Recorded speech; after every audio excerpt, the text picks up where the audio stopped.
Hello,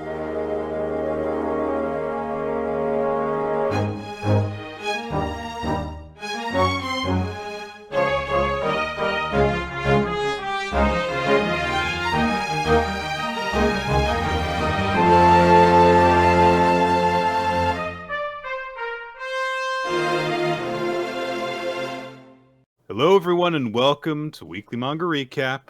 It's August the 21st of 2024. I am Nick with Quinn, and That's me. Yeah, it is you. And we are here to talk manga, and we don't. There's no more My Hero Academia, and I don't know what we're going to do. Yeah, would you like me to make up a fake chapter of My Hero Academia that we can react to? Sure. Yeah. Okay. Let's do that. Cover page. It's gonna be Ashido, full color, like in her, alien queen outfit. I what Pinky is what they forced to call her, but she's alien queen in this moment. She has that kind of vibe. She's got like a hood on her head that extends backwards. Yeah, she looks real fucking cool right now. She's got like a tail. She's doing like a pose. Turn the page. She's not there. Spoiler, she will not be in the other 18 pages of this chapter. It was just for sounds a cover pretty page. realistic. Yeah. We open My Hero Academia, the school, class 1A. Panel 1, Deku falls into the room from the ceiling. And he falls into a bag of poop. We're introduced to a new character. Wow. Their name is the Prankster. They have no powers, but they are quite rude. And they do a lot of shenanigans inside of your everyday manga chapter in this world. So Deku has to put up with a lot of whoopee Everyone cushions. just kind of has to it just kind of like stands around with their hands on their hips going, prankster. Oh, no. Prankster! You dropped a chalkboard eraser on my head. Oh, Prankster! Whoopee cushion on my chair. Prankster!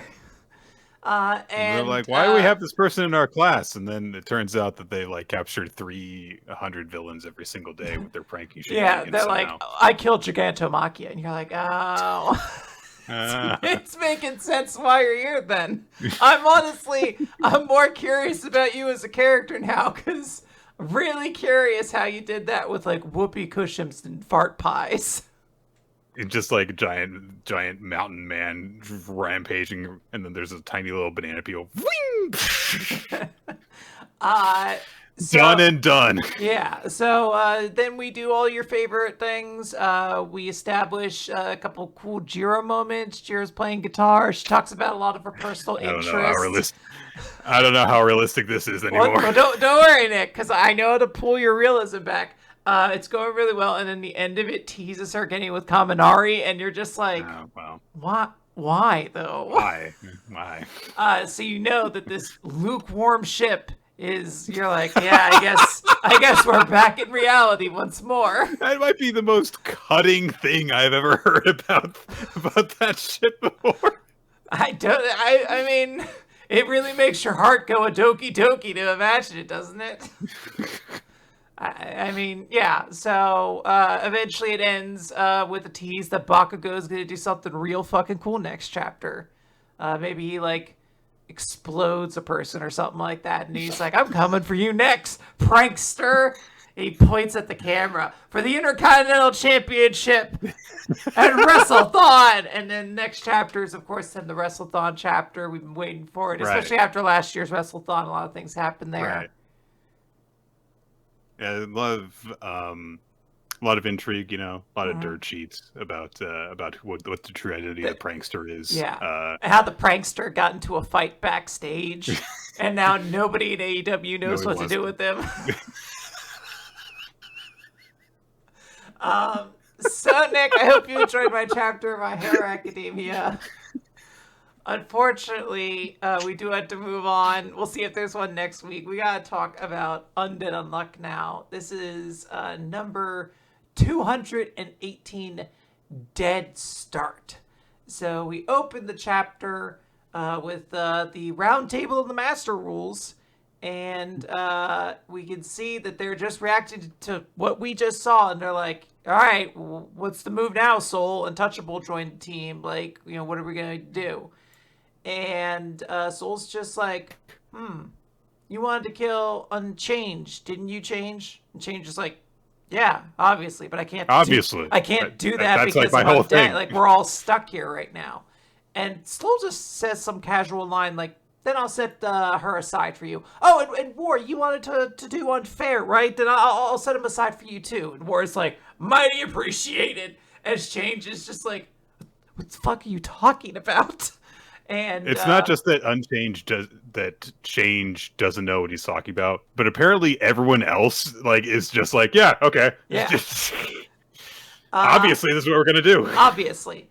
We cut over to Soul rather finishes by saying, you'll know soon enough, and we cut over to Andy roasting on the moon or on the sun right now. And then we go over to where Tatiana and the rest of the characters are. As Tatiana's basically has just had Untouchable and everything explained to her, and she's like, this sounds like this is a lot of work. But, I mean, I managed to have a very successful end to my modeling career, so, I consider it thanks for all you guys. By the way, you mentioned that you guys, fight these really terrifying UMA things. Am I doing that now? And Fuku's like, look, we're not going to force you to do it. We would definitely appreciate it, and Tatiana's just like, yeah, sure. I owe you guys for basically giving me a perfect ending to my career and this great photo. And she even holds up the photo. She has so many great expressions during this as well. With her ball. Yeah. Chikara, by the way. So, really, really cute. And I think this is Julia. It's tough to tell. There's a lot of twinks in this group, so it's tough to tell one from the other sometimes. But I believe it's Julia. I think it's Julia. Because Julia's got the guitar on her back, or the duffel bag on her back in the previous panel, and then duffel bag person turns to Fuko, so that's got to be her. Yeah.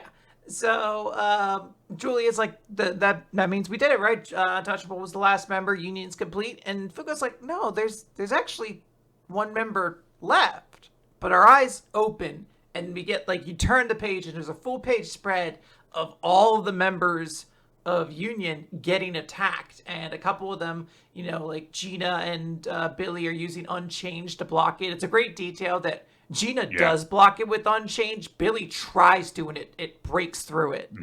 And Fuko, pulling Chikara away so he doesn't get impaled. Sean just ducks. He had it kind of easy. And Julia, nothing even came at her, because I guess she's not a negator yet, so maybe this person doesn't give a shit about them. You're right. Because, it looks like they just go straight around her in order to try and attack the others. Yeah, if you're looking at it, it looks like there are, 5 shots out there. And this person looks like they were trying to do it efficiently. Now, granted, they are also shooting blood out of all their fingers, which they only have 5. But you also think that if they needed the 6th finger, they could have lifted the other one. It would have been fine. Anyways, It's Ruin. We don't see who it is at first. We just see somebody confirming the order to leave Unchanged and Unfair, But that means they can kill everybody else. And we can see that Chikara's eyes have been, they did get hit. He wasn't completely safe for the shot.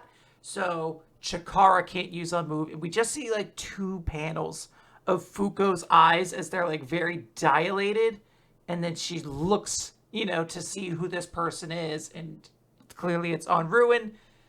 This is a great week for close-ups on terrified eyes in manga, by the way. Yeah. Oh, Billy pushed Sean down? Oh, yes, you're right. He is pushing him down. He also must have realized it. That's very cool. I love these details. There's a lot of cool stuff there. Anyways, Ruin is there. And Sean is like, hey, he doesn't get the chance to finish, though. It's clear that Ruin was about to probably try something else, but Fuko just shoots his head straight off and immediately slams her fingers into his eyes and throws it to Gina, and she's like, use Unchanged, catch that head. Gina, of course, does. She's confused. She's like, who is this guy? The eyes, the head, the eyes move in it, so she's like, this dude's alive. And we start seeing the body of Unruin start to regenerate from just that. And Fuko's like, shit, he's already regenerating from outside the brain. That means he's figured out about his soul. That's bad. Immediately makes a call to Nico and is like, hey, tell Karuru to get everybody out of the city, like, as much as possible. This is Soul's main assassin, basically. The rest of Union, or the members of Union who are here, are going to try to back Fuko up at this point. And Fuko's just kind of shouting. She's like, stay the fuck away right now. This guy is unruined. He's immortal. We can't kill him, so leave him to me, basically. And also, get out of my collateral damage zone. yes, very importantly, because the next thing she does, she punches Ruin extremely hard and then pulls her hand away, and she punched him so hard she left her glove in Ruin's stomach. And I don't know how that's possible. I don't either. That way. I mean, she wears these gloves a lot, so maybe they are kind of crusty and stiff. Maybe, to me, it's more about what's the structural integrity of these fucking gloves if they're holding up to that kind of weight. So Fuko is using bad bullet left glove, a 200 meteor shower, and meteors just start hitting the place. We cut to Karuru, who is, I guess, let everybody out. I'm glad that there seems to have been no issue. Like, she got that order and immediately succeeded in accomplishing it. Yeah. Because it didn't seem like there was that long between her saying it and then the meteor hitting. So it looks like everybody fucking figured it out, I guess. And we see, like, the rubble left afterwards as Fuko's like, all right, Gina, did you get him? And she's like, who is that guy, by the way?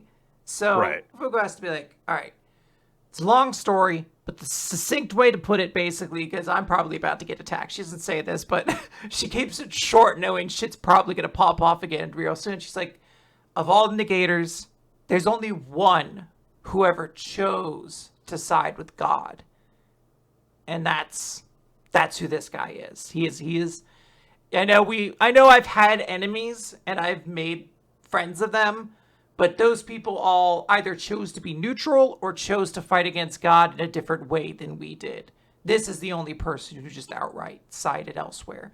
Because there was a lot of questions about whether or not Ruin would be recruited, especially when you read the start of this chapter and it talks about, like, oh no, we've got one person left. And you're like, is it supposed to be Ruin? Because that's the only negator, really. And then we'll read the rest of the chapter and it'll make sense. But Fuko gets attacked. There's an attack from below. It cuts her. Her hat goes flying off. Gina calls out and then just gets decked immediately as Ruin gets up. And is just like, I was really waiting for the chance that Unchanged would weaken. And thanks to you wasting all of her power doing that stupid talent show thing, it was the perfect opportunity. And no one else can come. People are tired because they were going for several minutes. Yeah. They exerted themselves a lot because of your order. It was a very kind thing of you to do, but it's a very stupid thing because none of your friends can come here either, right? Because they're all doing the quests that you need to complete. So Ruin just kind of kneels down next to Fuko at this point. He's just like, why did you think you could beat God? Because you experienced it, right? Like, you were there for Ragnarok. And it's interesting here because there's, like, a very new scar to Ruin. And I don't know if the implication is supposed to be that this is the same Ruin from before who also survived the Earth and everything like that. And the scar is meant to show that it's like something's changed about them. Or if this is a new Ruin and the scar like looks different because that's to indicate it's a new Ruin. This line doesn't give me a ton of context because I think you could read it either way. Like, you experienced it firsthand, right? Ragnarok? Like, I'm asking because I was never there, or I'm asking because very clearly I was there and you should understand the futility of what you're trying to do, right? There's a lot we still don't know about Ruin. Because they just kind of like showed up towards the end of the last loop and just kind of did nothing but fight without actually us learning much about them. Yes. And then they kind of went unmentioned up until roughly this point. I don't know. They're real cool as a character, though, because, I mean, I've been thinking about them the whole time. It's been, like, what, like 3 years or 2 years since this character has shown up in the manga, and I'm still just like, yeah, this dude showing up feels like a fucking big deal, you know? Feels like when you're reading, like, a comic line, and, like, a character shows up once, and you're like, oh, they were kind of cool, and then they get to show up again later on, you're like, now I know this shit's for real. You're not just some one-off fucking nobody. Right. Ruin continues. He's just like, what's the point of getting a bunch of people together who can't even handle me alone? You need to, like, learn your place. Humanity beating God is... He doesn't get to finish that thought, though, as he is stabbed. Unseen, got Julia all the way right there, and she's right behind him and just stabs him through the chest. There's a sword sticking right through Ruin. And Fuko says, oh, it's the opposite. Ruin's just like, you stabbed me with a sword, bitch. I'm unruined. Like, yeah, who cares? It's gonna immediately heal. And Fuko just says, she's just continuing her thought. Like, this guy's almost kind of a little insignificant to her at this moment, because she's like, realized they're afraid of Union being complete. Like, the 10 superior roles normally only intervene via quests, so to hire you as an assassin means they're panicking. Because today is the day we complete the Union. With the return of my partner. And we see Soul smiling.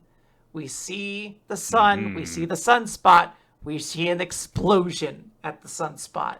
As Fuko says, bad bullet knit cap. 210. And we see the full page spread revealing that Unruin wasn't just stabbed. He was stabbed with Fuko's beanie cap behind him, touching his skin. So Fuko has unloaded all of her hats Unluck on Ruin, and she just shouts, here it comes, my Undead Unluck. This truly has been our Undead Unluck. It really has. I don't care. This shit's fucking ruled so hard. This is a very cool, like, hey, big reveal. We're going to have a giant Andy meteor come and hit you moment. The 2-page spread is a very cool reveal. I love the badass pose that Fuko is striking in the background. I like that Julia got to, like, seemingly make a big contribution to this battle when she's just kind of, like, been hanging in there for the last several that they've been involved in, having, you know, no powers and just surviving on the sidelines. I also, however, find it very interesting that Soul smiles when this happens, because he seems to have predicted this. So it seems like things are actually going according to his plan as this is going on, which I appreciate. If you're going to have a guy be, you know, like the clever person and then the kind of like final boss in terms of like the faces that we have for the opposition, then he's got to be imposing in certain ways. It can't just be that he launches plans and they fail. Yeah. Well, I think also he understands what this means, which is he knows Andy is going to get shot there, and he knows once that happens, it's open season for the Master Rules. Like, they can immediately, they can just start interfering if they want at this point, which it sounds like that seems to be the plan. So I wonder if this is kind of just unofficially just the end of the quest structure of this, basically, because it's like, possibly, I think now we're just into, or maybe there's going to be quests, but they're just going to be like impossible to do because the Master Rules are just going to be gunning for them like every second or something like that. But I mean, yes, this does seem like this is going to be sort of the ushering in of the final saga of this series, whatever that might be, however long that might take, which I guess might bring us to some unrelated to Weekly Manga Recap news. But we all know My Hero Academia just ended, and we just got confirmation that in 5 chapters, Jujutsu Kaisen is also going to be ending. So there is going to be, I believe, we'll have, of course, One Piece. And then, like, as far as battle manga go, it's Mission Yozakura Family, which from what I understand, is also kind of ending. And Undead Unluck, which is also kind of ending, which is why there was an announcement very recently that, like, Akutami, Kubo, Horikoshi and somebody else, Tabata, are all going to be like, they've all been assembled by Jump to be a part of like a council to help find like the next great battle mangas of Jump. Because like, there is a very real chance that by this time next year, like, we're talking about One Piece and then entirely different series. There's One Piece. It's going to be One Piece and Kagurabachi, guys. Like, there's a real. I mean, here's the thing: we have to fully admit. I am not joking. Yeah, by the way, like we have to fully accept Kagurabachi is definitely going to probably stay around at this point. New Exorcist because also they've got probably nothing stay. else. Yeah, like for no other reason than they can't have 12 new series starting at once. So there's I think I have heard people in our Discord say that Kagurabachi has gotten better. So I think I will consider the idea of looking into that again, and maybe we'll figure out a way to get that in there. But yeah, there's I think a lot of shakeups going to happen to the magazine to some degree. Sakamoto Days, another one, yeah.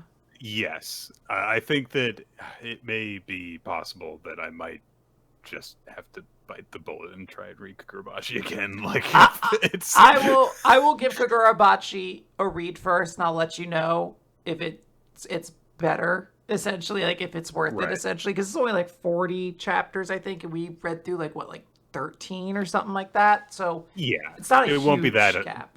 That arduous a journey to catch up. Yeah. But and I guess in a sense, I guess as well, like technically there's also the Elusive Samurai, but I mean that's from what I've heard is also not a whole lot longer is left seemingly to go on from that. It's just kind of weird to look at like the stuff that we've got because I mean it's been the case for a little while now where there have been just a bunch of really young new series in Shonen Jump for a little while. I think that. And I could be wrong about this, but I think that after Jujutsu Kaisen ends, I think that Yozakura family is going to be like the only thing that predates the pandemic. Yeah, I was going to say that becomes like essentially the second or third longest running series in the magazine, doesn't it? Because it's not that much. Assuming you're excluding stuff like Hunter x Hunter and all that sort of stuff. Right. Well, not. And by the way, Hunter x Hunter there are apparently big rumblings that's going to come back. Which I do sincerely hope that, that gets a chance to have a proper conclusion. I know that there is a big drive for that to happen. Yes. This is going to be really weird days for Shonen Jump in general to see what happens as the landscape of the magazine is going to shift a lot. Except for One Piece. Except for One Piece, which... So we'll see how accurate Oda's prediction of when it's going to end is. He said 5 years, and he's always wrong. He's always wrong. We'll see. I truly would be astonished if it ends before like 2028. Like in my mind, I'm just like, I can't even comprehend it. Right. It feels as though from the point that we have left off at with the big plot developments that are currently happening, it doesn't feel like the series is 90% complete. I'll put it that way. I feel like there's a lot to still go for. It's going to be a very dense 10%, but it's worth noting. Anyway. It's worth noting very quickly though, like Wano took like 2.5 years. Like, what's the final arc of One Piece going to take? Like, we're already going to do Elbaf and some shit in between, but whenever that final arc, quote unquote, of One Piece finally starts, like, I don't know. It's crazy. Anyways, yes. Good chapter. Good stuff. Undead Unluck. Have a good time. Blue Box. Blue Box, chapter 161. Thanks for taking care of us. Featuring a full-page color spread of Chinatsu in a bikini, which made me go like, "Oh my god, what has happened to Blue Box?" Yeah, Chinatsu turned 18, and suddenly we're like, "Put her on the covers. It's not weird anymore." I admire Miura's restraint to not wait though, because a lot of people do that. Even this is kind didn't This say is not him. bad. It's the same bikini top she saw before. You could see that the bottoms exist theoretically, but Yeah. it's not. This is not a hero shot or something like that. She looks like a physically fit young woman in a bikini, as opposed to everything. Anyhow, moving on. Chinatsu and Taiki had their little swim together. They had that sweet moment where Taiki gave her the ankle bracelet and kissed her on the cheek and stuff. And they're just kind of like, like getting ready to head back now. So Chinatsu's, shirt is dried off, and she says, "Hey, thanks for the present." And Taiki says, "Well, thank you." She says, "What for?" And he says, "You never can express enough gratitude. He's just being a polite boy." But Chinatsu just looks at him and says, "I look forward to having another year with you." Yay. And then they just kind of, say goodnight. And Taiki heads back into the dorm with people. And they're like, "Hey, how you doing?" And he's like, "I gotta take a bath." And he just thinks about some of the moments that he had with Chinatsu. And goes like, "Oh my god, we kissed, And then he scolds himself for having a non-existent backbone. I don't know. I think that you give yourself a little bit too little credit right here, Taiki. Yeah. You showed some courage. It's okay. This is a moment where you do wish that there was almost like a Haruyu figure in the bath to just be like, "Hey, you're doing great." Like, not just as a person, but also as a boyfriend, you're doing really, really well right now. So you can lighten up. Like, you can enjoy yourself. Like, you don't have to stress about every single action you're doing. Taiki has somehow made it this far without having a wingman in any sense of the word. And I don't just mean like someone who sets him up on a date. He didn't have like a Kyo, or not Kyo. What's the fucking Shu from Nisekoi? Yeah. Like, he never had one of those guys to just be like, you're doing really good at this. I think Kyo is supposed to be that, but he's so fucking quiet. Like, he's just like, when he does talk, it's about his own shit. Yeah, if it were Shu, he would be like, "Yeah, that seems great. That seems great, Taiki. Anyway, let me talk to you about how hot our teacher is." Yeah. So, Taiki, buddy, why don't you sit right down? I don't think we talked about how hot Mrs. Frumpledump or whatever the fuck her name was. Mrs. Frumpledump? I couldn't remember. I named like the math teacher at their school. I can't remember what it was. Mrs. Frumpledump will do. Sorry, Ms. Frumpledump. She's single, so she's available. We cut to the next day. Everyone kind of just slowly waking up or still snoozing. It looks like Ayame and Hina just kept on hanging out and partying all night and eventually fell asleep. Haruto though, he's gotta go work out. He's gone running and stuff. And Taiki ends up coming back seemingly from his run. We don't really see him on his run, but he went on a run. He's Taiki. Yes. And Haru is studying while Kyo and Nishida are still dozing. So Taiki's like, "Hey, you're studying?" And Haru says, I'm planning to take entrance exams for university." And Taiki's like, "Oh yeah, you're trying to get into law school." "Yeah, I want to become a lawyer. And my mom's a lawyer, and so I've seen firsthand that it's not very easy, but I want to do it." And Taiki's like, "Oh, that's cool." But Haru says, Nishida talks about how he wants to be a gym teacher, and I feel like that's actually just as impressive because, he's really attentive to the people around him, and I feel like he would make a really good teacher. And Taiki says, "Have you told him that?" "No, I will not. I will not let him know those things." This information will never be shared with him. That will only bring bad things into his life. Bad things. Bad things. Bad things. I misspoke. He look. I think we all know those people. Maybe this was even me to a certain extent. There's those people that you're like, I can't let this person have confidence in themselves. I can't let this person get a big head, or they'll be so obnoxious I won't be able to tolerate them. Some people can handle compliments and others can't. Yeah.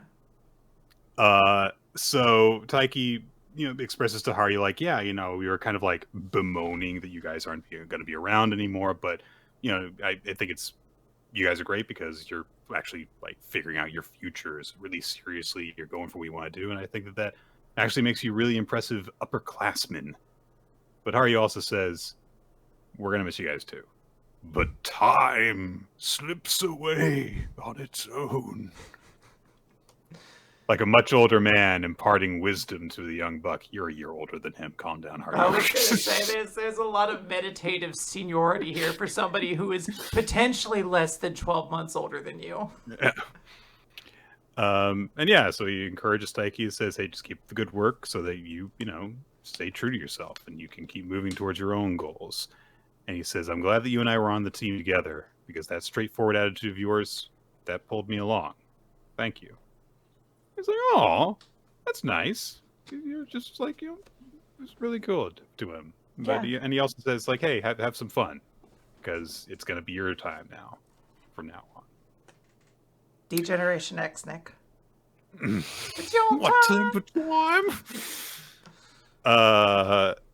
Hit me with that, Triple H. So we go on to the end of the little vacation. Haruyu and Nishida say goodbye. Nishida's still wearing the inner tube from the beach, and he's like, I don't want to go home. I love Haruyu just like deflate the inner tube. These two, I don't know. I feel like something has awoken in me recently. I appreciate things so much more. I truly, really appreciate the fucking like straight man, complete dumbass baby man relationship these two have. They're a very Manzai pair. Yeah, like this is straight up. I'm like, oh, like you ship these guys. I get it. Like you can easily be like, oh, their relationship, like just like a fucking snap is romantic. Like it's very cute. I enjoy that a lot. That's just like the bluntness of deflate that inner tube. But before they can get away, Taiki and Kyo present them with little presents. This is so sweet. This is so fucking sweet. So cute. For Haruyu, they've given him a fountain pen, and they've given Nishida a whistle and stopwatch because he wants to be a phys ed teacher. This almost made me fucking lose it. I thought this was so adorable. Plus and this again, this is a great writing note. The fact that these two people have two very different reactions, but you can tell it's the same emotion. Yeah. Where Haruyu is going to kind of turn to the side because he can't let everybody know how emotional he is. But fucking other guy, Nishida is just fucking sobbing. It's just like where their heart understands. It's just such a great touch. It's done really, really well. Very, very cute. And I love he's still wearing the inner tube. Inner tube. What a dork. Yeah, and just like the whole club that's there, they're like bowing to them, and they're spending like one last little trip with them, and it's just a nice little note of like, hey, we care about you guys, so good luck with your futures. It's very sweet. Mm-hmm. The time progresses, and so that the badminton club goes back to meeting at school to do training and stuff like that. Kyo's the new captain. Like, he's calling out instructions to people and stuff, and it is immediately like a little bit of a weird thing to get used to. Yeah, he's in charge. And like, I respect him because he is just bluntly going into it. He is probably the right choice because I do feel like Taiki would be like, guys, we should, or whatever. Kyo is just immediately like, okay, Joey, middle court's open. All right, you make sure you're gathering up the shuttle. Like, he's just very clinical and to the point. So it is weird now, but I think that's because we care about this world and these characters. So we're also feeling a little bit of that, like, oh, time is moving on. And some of the other guys in the club are like, oh man, it's so weird not having the seniors here. And then a fan appears next to him that's got Nishida's face on it. And he's like, what is that? And Ayame's got the fan, and she says, yeah, it's a fan that's got Nishida Senpai's face on it. He left it for us because he figured we'd miss him. Nick, I have to ask an honest question that I think we have to really realize for ourselves. Is Nishida the most improved character of the year? So far, maybe. I'd have to think of what the other options are, but I went from absolutely despising this guy to being like, Nishida's pretty fucking funny. I never really had a problem with him, but he has definitely been a much brighter character Yeah. to have around and appreciate this year. Also, there's a Haru fan. I'm pretty Yes. sure Haru didn't leave that fan. It had to also be Nishida. Almost certainly. But he did seem to pose for it. Or someone got that drawing. I don't know if that's supposed to be a photo of them or not. But I do feel like Haru was fine with that part of things. Mm-hmm.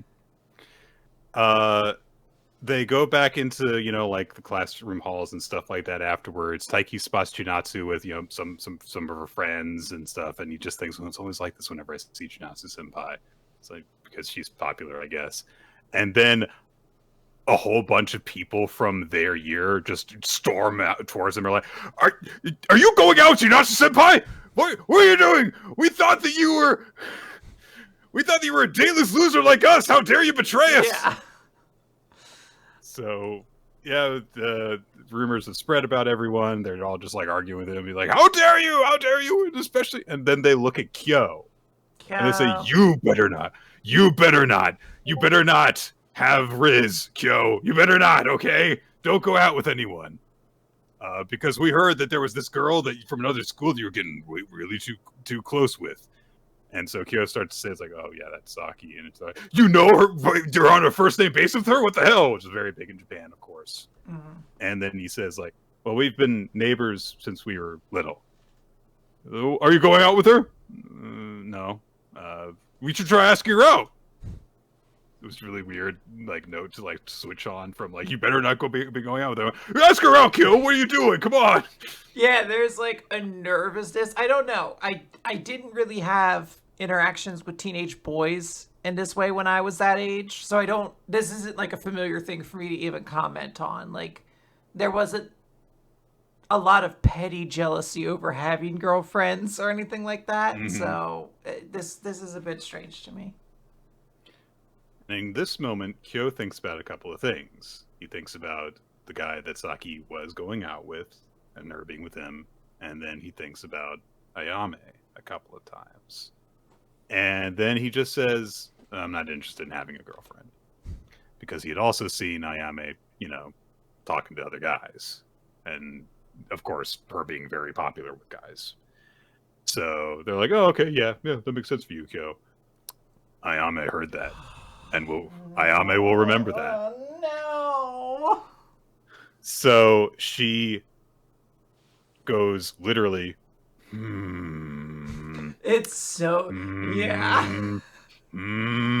Stalks off. Because she's walking, she's at this point just showed up for school. So she's like at her lockers. So she's going through the hallways at this point.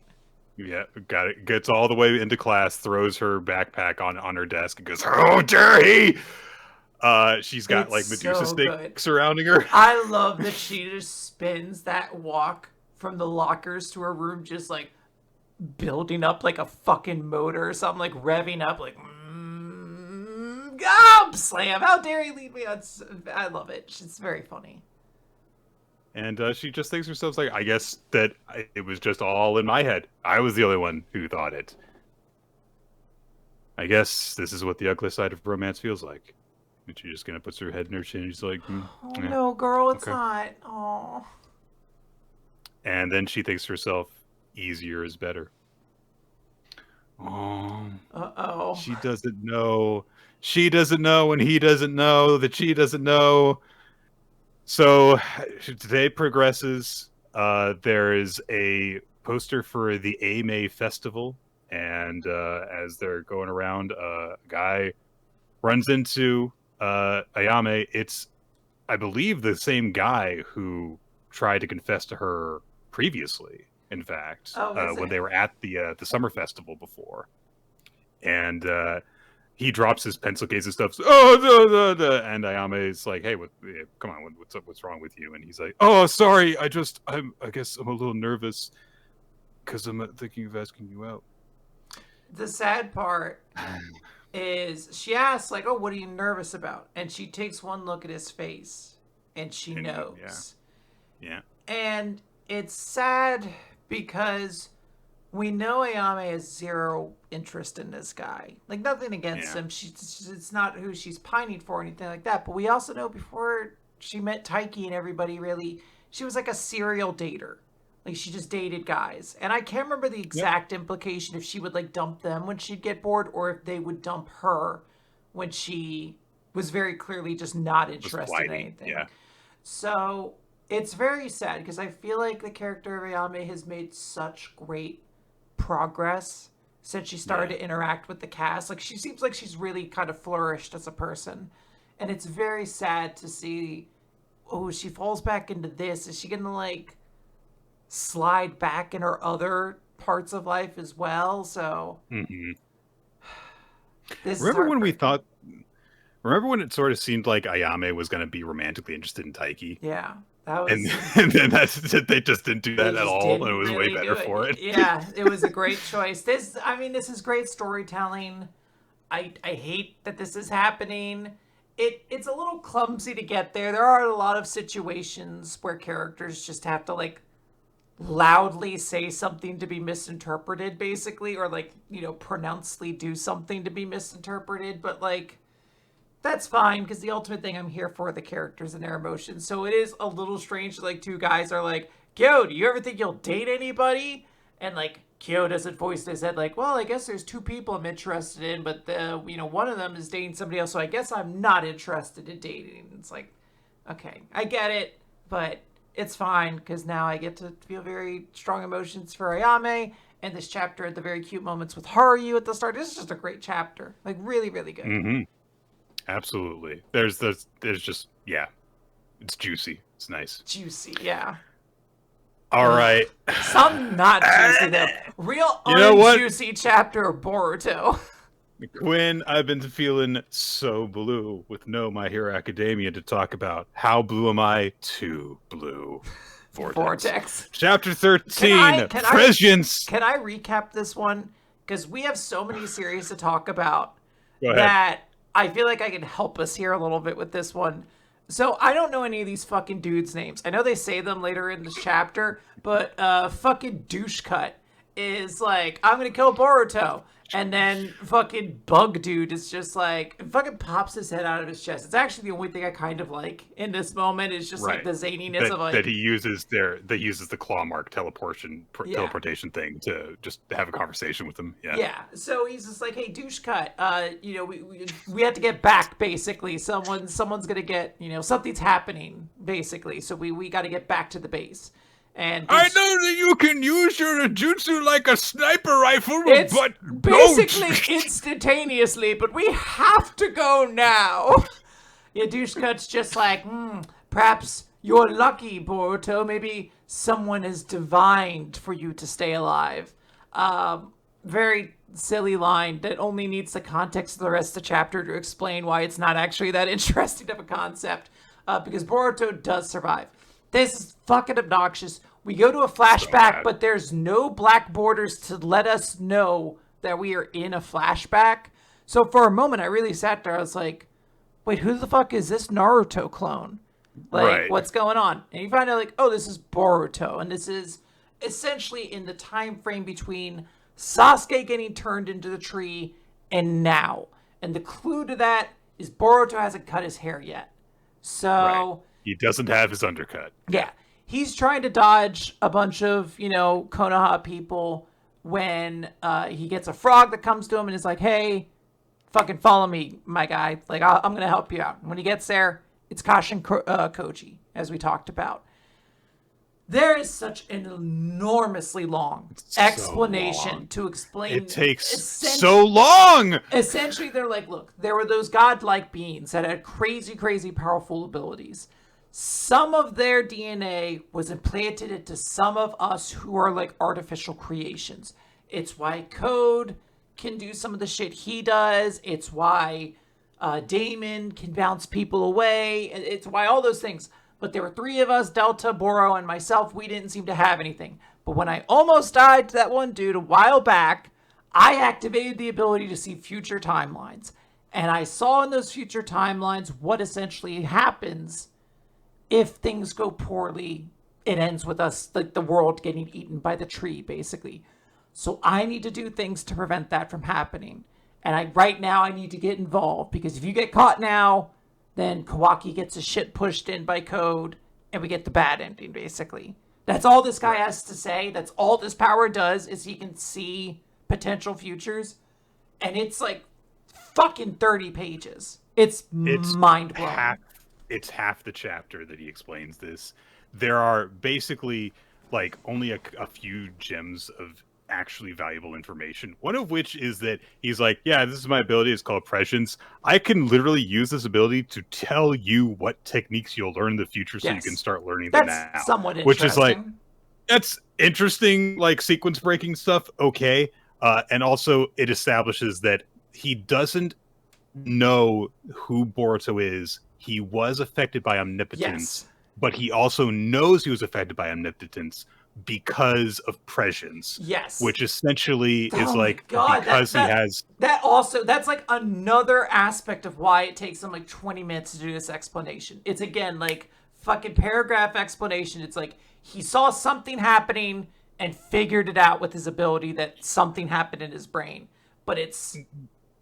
Which, again, by the way, this whole thing with rewriting history and stuff, the number of different excuses that we have had for how people have seen around it by this point. Oshutsuki, something special about Sarada, something special about Sumire, figuring it out because you had a phone call, basically, and then this guy who's like, oh, well, I have the ability to see all futures, so I know. It's like, come on, it's like it's like every other chapter of Two Blue Vortex is a new person saying, by the way, I know that that reality was altered. It's like, it makes you question why the fuck we even did this. If we're not going to like deal with the consequences of it, we're not going to have a moment where Boruto seems like he needs to convince people. Like, everybody that he needs to know seems to know. I guess they already know. Yeah, that might change in the future. Obviously, like the next bit is like Boruto is essentially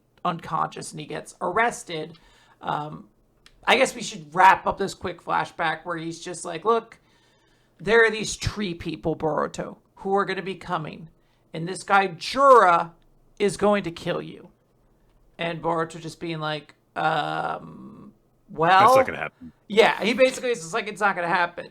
And he explains all of it to eventually get to the fucking only character moment of this entire thing, which is Boruto responding about all this and saying, he's just like, hey, you know, whether it's stopping a divine tree or whatever, I'm never going to kill Kawaki, right?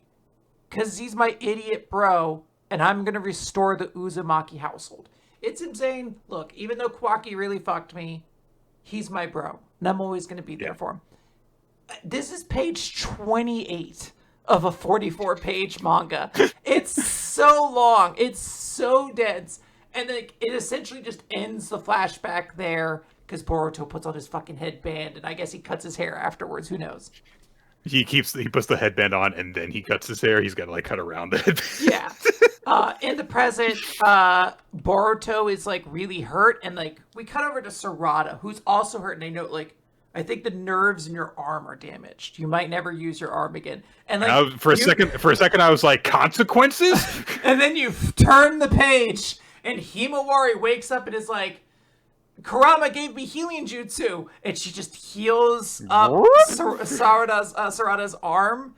Like, I understand that Kurama can do a lot of crazy things, but this does feel like a thing kind of out of nowhere to just be like, actually it can heal better than any known medical jutsu. Because it wasn't even like he was like, oh, we got to get the medical ninja here. They'll be the ones to handle it, but they might not get here in time. Well, you know, that's what happens when you have a female character in Naruto become more important. They have to have healing powers, because what are you going to do with a female character otherwise? Well, people are saying Naruto did this before. Maybe he did. All right, whatever. They use Kurama. Himawari was also using this ability like the first moment that she got Kurama's abilities. That's right. She saved Chocho. Yeah, that's right. Okay, so it is fair. But Himawari is just like, I don't really know what's going on. Kawaki's like, hey, get away from Boruto. And she's like, And Kawaki, to his credit, it's like, I'm not going to kill him. Move aside. I'm going to arrest him. Like, I'm going to do this, basically. And while he's doing this, Kwaki pulls the frog that Boruto was discussing. He's like, Kashin Koji. It's very funny. Just a stupid character name. We cut over to Kashin Koji, who's just like, what a troublesome turn of events. Yeah. And then the end of the chapter is just there's another fucking tree person. Like, that's the big reveal. Is guess what? Another fucking person. I guess I'm curious. It's the same as Hidari. It's the same Sasuke guy, although he looks kind of maybe a bit different. They basically just get his seed back and they poof him back into being. Well, no, and now there's a new member, is what I mean. Yes. At the very end, is that my point. Oh, sorry. Yes. Yeah. Hidari is fine, and also there's going to be another tree person now. Yes. And I think somebody said if you look at like the prescient images, you can see who the person is.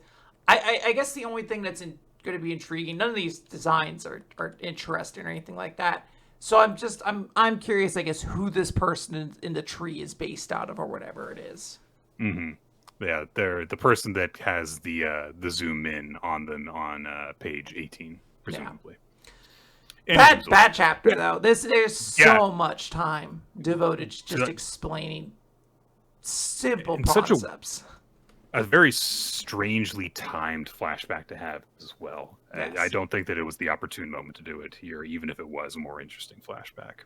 Yeah, it seems to really be predicated on this idea of like, oh, how did Boruto get spared at this divine moment? And it's like, oh, well, because somebody has been looking out for him on a divine scale. It's Kashin Koji.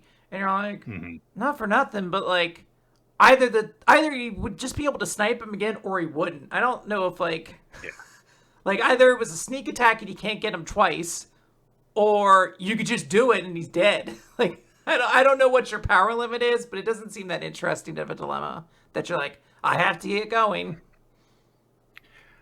Okay. So we have had, since the last time we discussed Chainsaw Man, 2 chapters of Chainsaw Man. The first one is pretty dialogue heavy. The second one, by its nature, has no dialogue.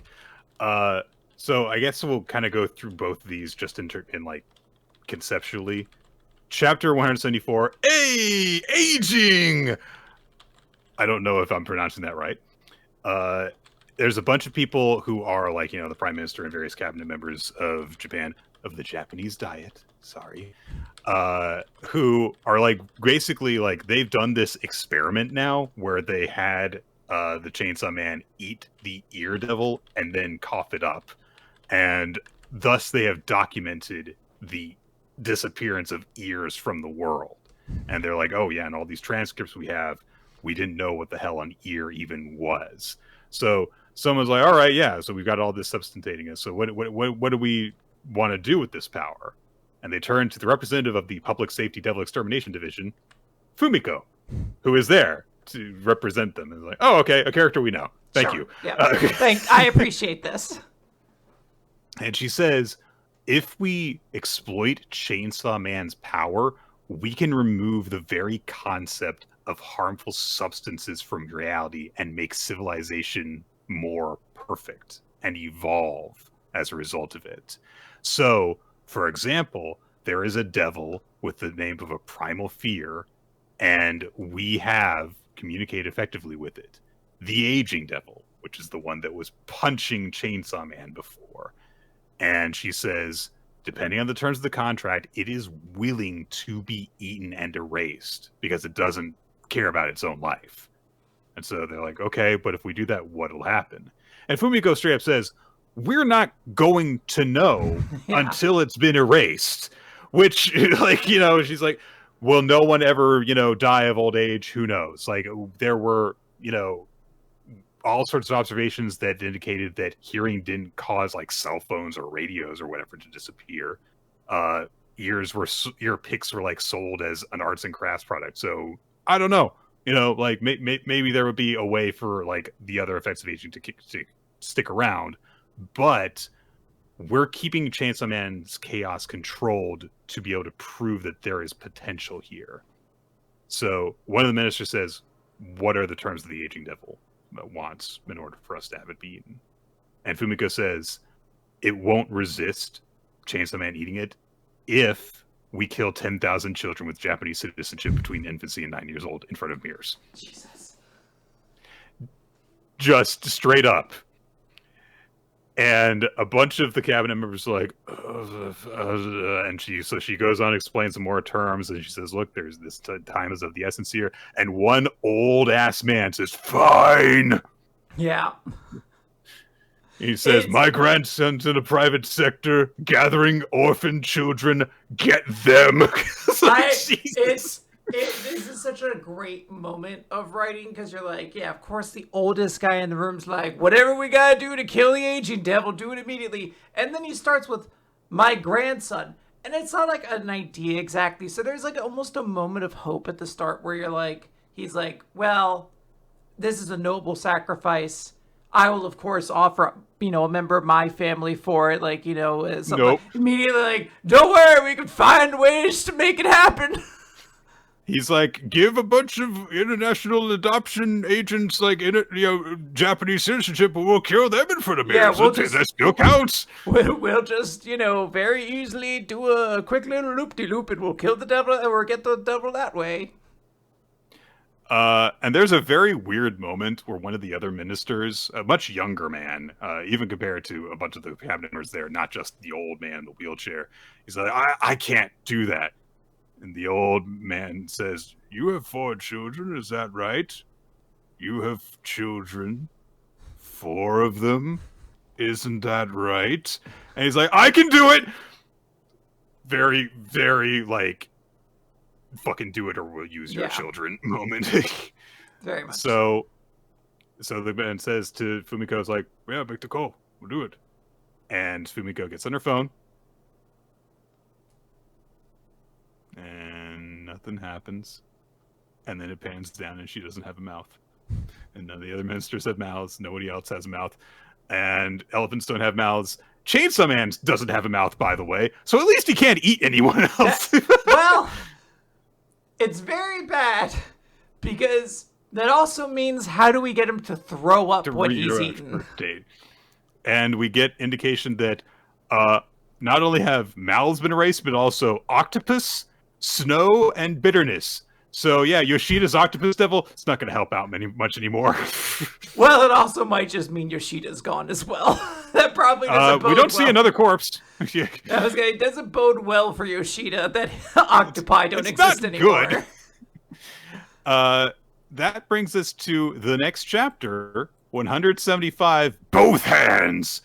And nobody has a mouth for this entire chapter. There is no dialogue. Yeah. So someone spots Chainsaw Man, who has just, killed Yoshida's octopus devil in an alley, and they start running. Can't scream or raise warning, so everyone else has to kind of like notice individually. A few of the people who are like, oh, it's a chainsaw devil guy, try to attack him with spears. They get killed. Bizarrely comedic sequence of their heads flying through the air, honestly. Yeah. People run, except for Samurai, who unleashes his katana devil power. Also, the aging devil, 2 more hits get called. And so from the 2 windows on either side of the alley that Denji is going down, 2 fists emerge to punch him. And Yoru, with a new sword, appears to attack. So we've got a... And what's the... 4-pronged attack going after Chainsaw Man. Yeah, and Nick, what is Asa's sword or I Yoru's tried sword to tell what this was. I could not. It's sushi. Figure it out. She was at the sushi restaurant, so she was like, sushi sword.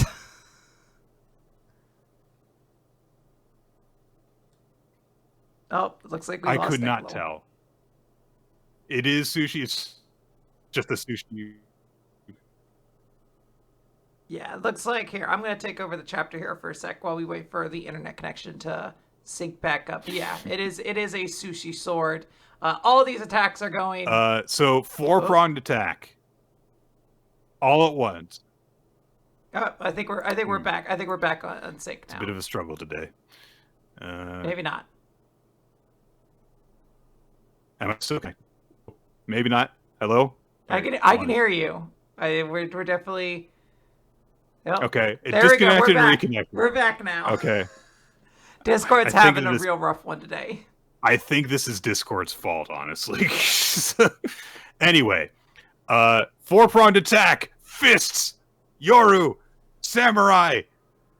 Cut to the aging devil pulling back their stump arms with the fists having been cut off back into their own reality. Cut to samurai. Oh, his arms are missing. Oh, his head fell off. Oh, he's not doing good. And he falls on top of Yoru. Right on top of her. Yoru sees Samurai's head.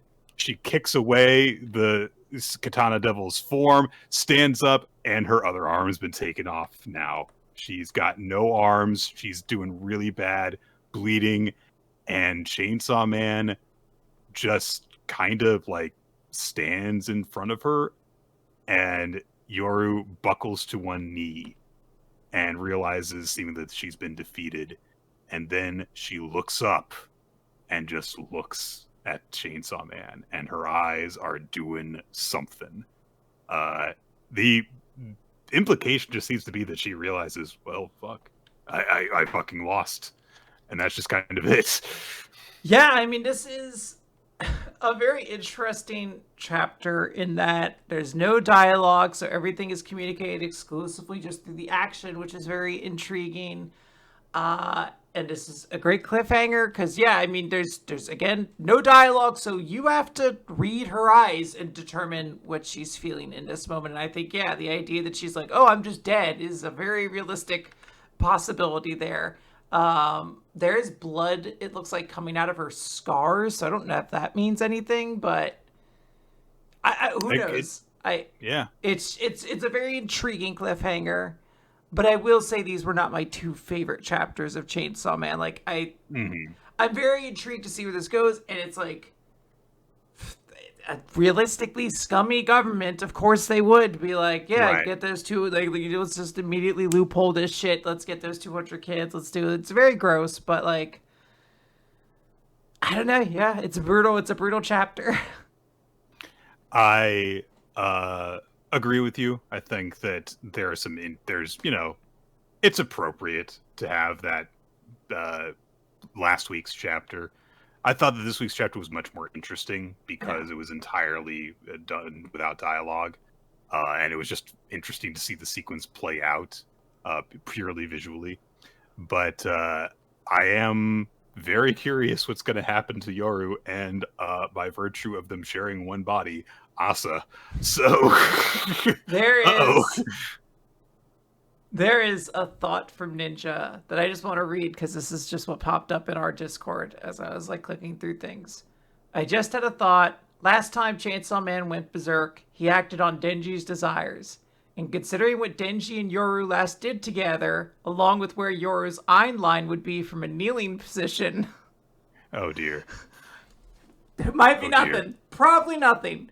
Oh dear. I am a little concerned what next chapter might be. There is no mouth to give a blowjob, though. So, in a more innocent interpretation of that possibility, maybe Chainsaw Man will want their mouths to both grow back so that they can start making out again. That's a real thing that I'm considering right now. Is if Chainsaw Man finds a way to undo what he's done simply because he's like, I can't interact with this woman the way I want to without a mouth. Yeah. Oh my gosh. This is such a wild fucking series. All right, yeah, Kaiju. Kaiju number 8, chapter 112. Last time, Kafka in his Berserker Kaiju number 8 form punched number 9 and got him into position so that Mina could get her main weapon, which she fires at the beginning of this chapter.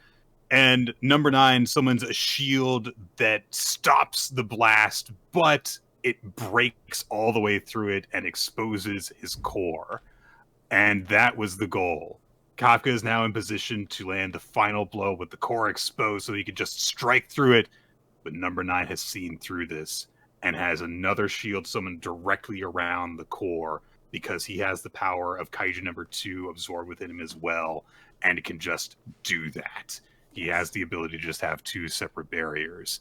And number 9 just like, it's going to have regenerated in time for me to endure your strike. I win. And number 8 just thinks like, can I do it? Can I actually break through the shield? That's the only option, is that I break through the shield and still destroy the core. I've just got to do it. And he gets set to strike.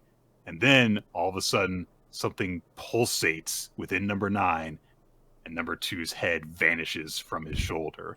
And he realizes, oh fuck, I've lost my control of number 2. What is this? And we get this giant full-page spread of Commander Hoshina, Commander Isao, looming over number 9 as he has wrested control of number 2 away from him from within his own consciousness. This is pretty dope. What a satisfying sudden appearance of Isao here. And number 9 is like, he still has that much strength and that much awareness. And Isao's like form clamps down on number 9 from the outside. The shield over his core completely dissipates, and he even like starts to like partially emerge in number 9's face as he just stops him from doing anything. He does summon a bunch of his swollen up weird cannon things that he's been using since his first appearance, fires through them, and they all blow up because Mina's still there to provide support, and she just shoots them all down. Hell yeah.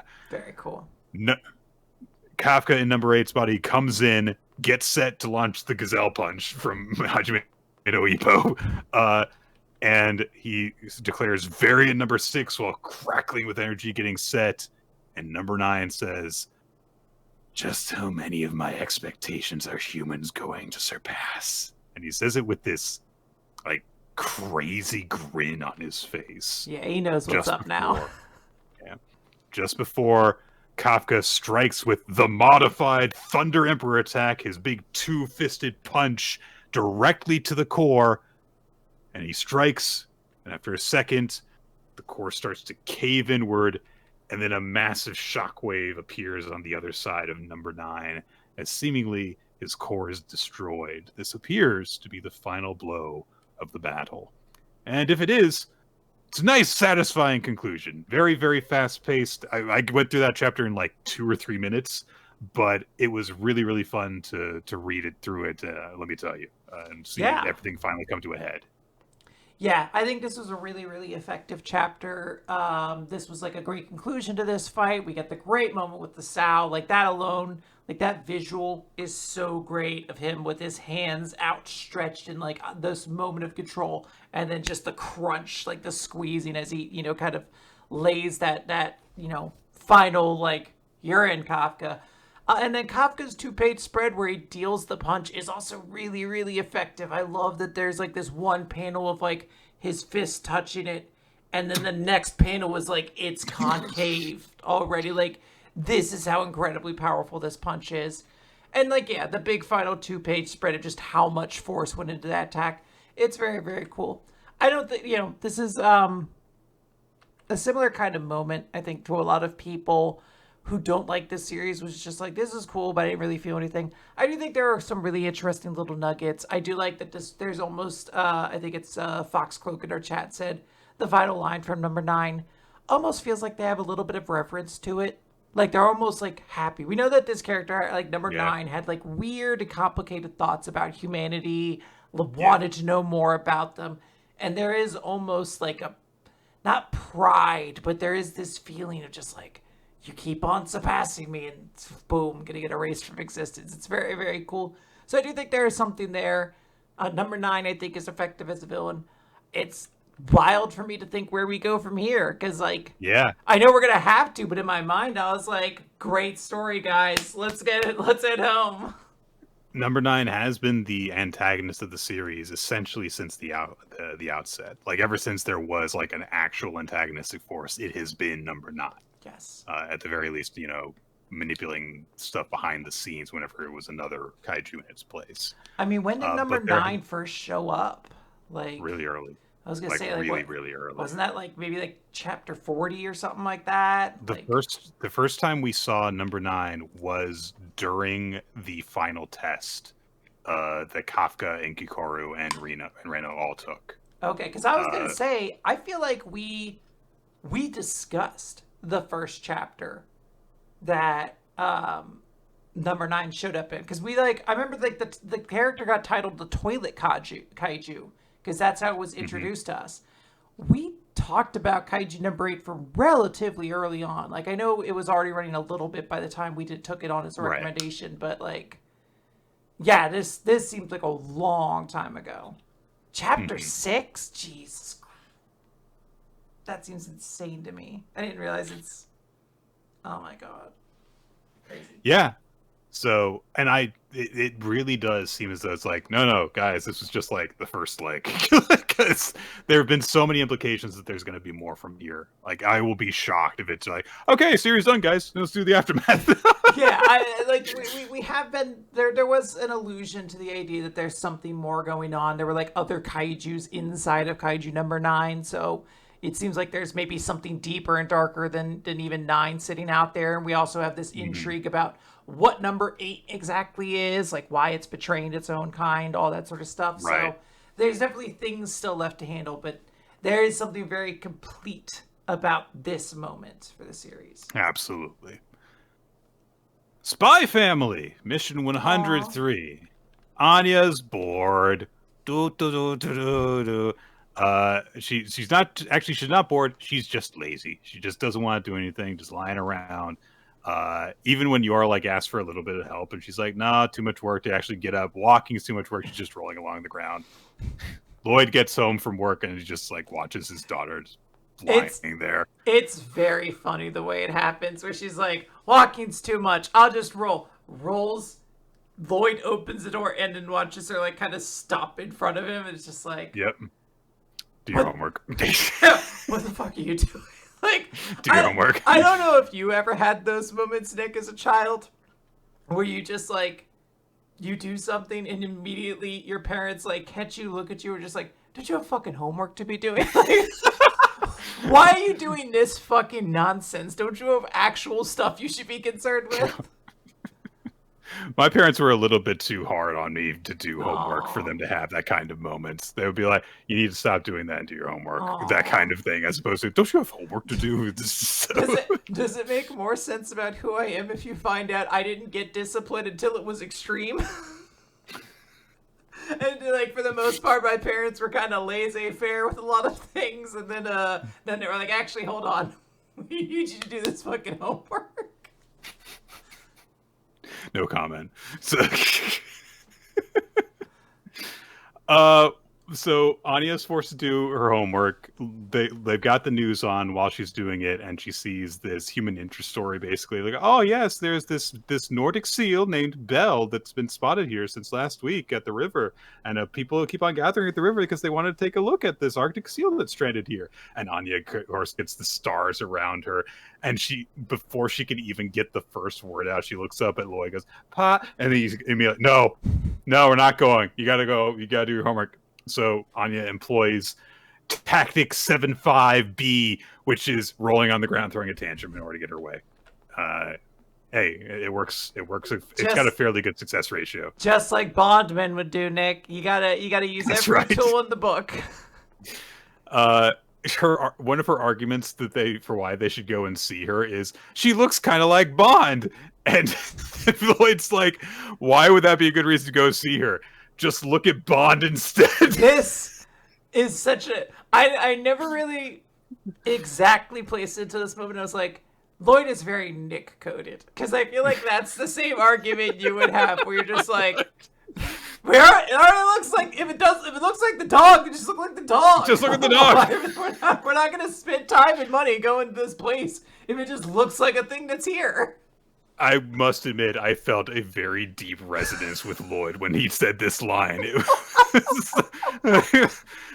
said that because literally she says she looks kind of like Bond, and I was like, that doesn't seem like a good argument. And then Lloyd says, "That's not a good argument. You can just look at Bond." And I was like, yeah, he's right. You were like, exactly. And all us Anyas out there just like, I want to see the otter. Just accept my reasoning.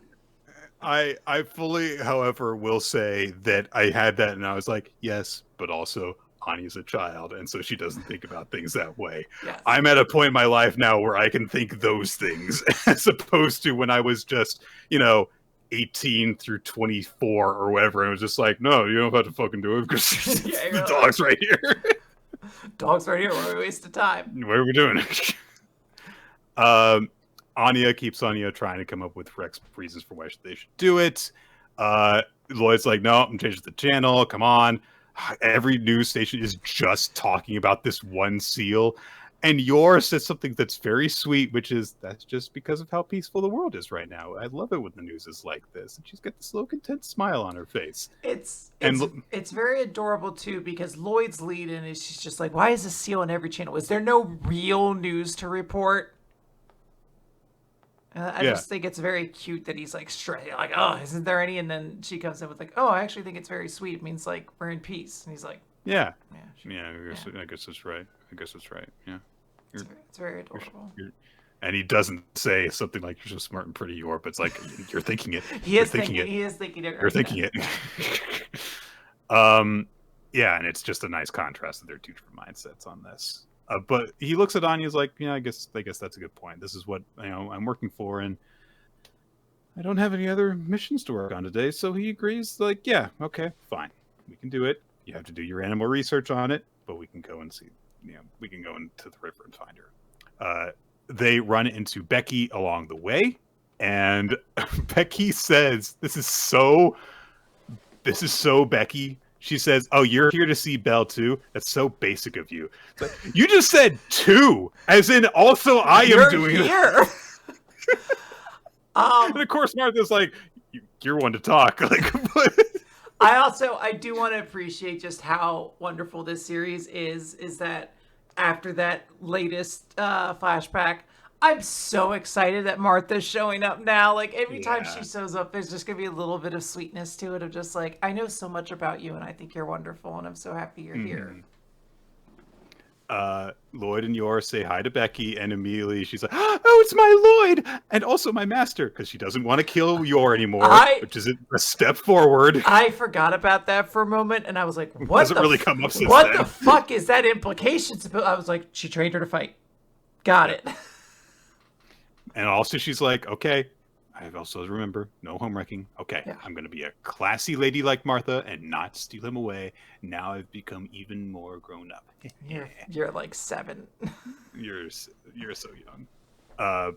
And Martha's still like, just be relative and stuff. And so, and then Becky says, like, they're filming up there for the news. You want to go and like try and get in front of the camera? And Lloyd says, well, no, there's a strict policy that, students can't make media appearances. And he's like, I'm a spy. Anya's from an orphanage. I don't want anyone to know what we're on the mass media or anything. And so Anya's like, I'm here to do studious research.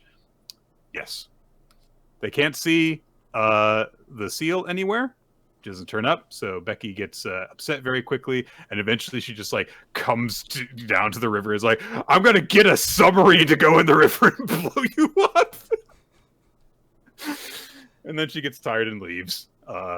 And Anya's like, I'm getting bored too. Why is Belle not showing up? And Yor says, Belle has her own life to live. I'm sure she'll show up when she feels like it. Aw. It's a very nice way of handling a little kid. Anya goes to play with Bond by the river, and Lloyd and Yor just have a moment to kind of just sit down. And Lloyd says, like, I mean, admittedly, like, I'm also not good at having nothing to do. So Yor says, like, I feel like it's good every now and then to just, not worry for a while and just relax. And he brings up, like, we actually did do this, like, once before, like, right after we got married. We just kind of, went and hung out for a little bit. And Yor kind of, like, is teasing him a little bit. They're basically being, like, a married couple for a second. Mm-hmm. She says, oh, you've always had wrinkles in your brow since then and stuff. And they just have a moment where they just kind of chill, and there's just a 2-page spread of like Yor and Lloyd just admiring the view while Anya goes and plays with Bond. It's genuinely just chill. Really, really sweet. This is one of those great 2-page spreads. Eventually, Bond sniffs something out, goes down to the riverbank, and they stumble across Belle, who is kind of like hiding in the roughage. And so they're like, oh, I wonder if like it's because there's more food or something. But Anya can read the seal's mind. It's much more much better at expressing its thoughts in words than a lot of the animals whose minds she reads. But the Belle is just like, humans are scary. They're always like bothering me. And then you realize like, oh, she's scared of us. And so Lloyd's like, okay, well maybe we can just like, chill out over here and let Belle do her thing. And so they just kind of like watch her swim around for a little bit, being a seal. And they wonder like, well, I wonder why she acts that way. Yor suggests that maybe she's lonely, and Lloyd says, yeah, maybe she got separated from her herd. And so Yor just like kind of points in a direction, and she says, the ocean's that way. And the seal disappears for a second, emerges, deposits a crawfish as a thank you gift, and then swims off. And that's just kind of it. There is, however, a note of, well, maybe this whole thing wasn't just like a random event because... Yeah, I really like this because, Yor just has this thought. She's like, oh, isn't that, like, what a smart creature. And Lloyd immediately remembers something Nightfall told him, which is like, some of those research teams are still operating. So there is the wonder of like, is this a smart animal or is this an escaped animal that's been experimented on? Mm-hmm. And he doesn't even know the answer right now. Yeah. We, the audience, don't know the answer. There's not something explicitly told to us in that text. So we kind of feel the same unease Lloyd is, where it's like, yeah, this animal is talking more clearly than any of the other animals that Anya has like read their mind. Like Bond has never spoken in like a sentence like that, really. And that's just kind of it. They go home at that point. Anya's like, "Oh, I think I'm gonna, go doze like Belle now." And they're like, "No, you got to do your research project." So it's just kind of like a chill chapter, and it's again reminding you, like, hey, this is like the reason why Lloyd is working on this mission. It's just so that they can have stuff like this, and it's a nice kind of like way to kind of like settle us back into the present now that we're done with the flashback with Martha and Henry as well. Yeah, I mean, this is a great chapter. It's a great way to just explain peace and its value in a series that is about how awful war is. It makes sense to be like, war is awful and peace is amazing, and like getting a moment like this is a very significant chapter. I think you have to hold in your heart because like it is a moment where Lloyd finally gets to like kind of let go for a moment. Like he gets to just seemingly enjoy peace for a guy who's so haunted by war. And it's very, very sweet and genuine. And I love that there is this unease at the end where you're just like, oh, wait, is this seal going to be more significant? Is this like a little detour, one chapter little thing, like a Mara cake kind of thing? Or is this the start of something?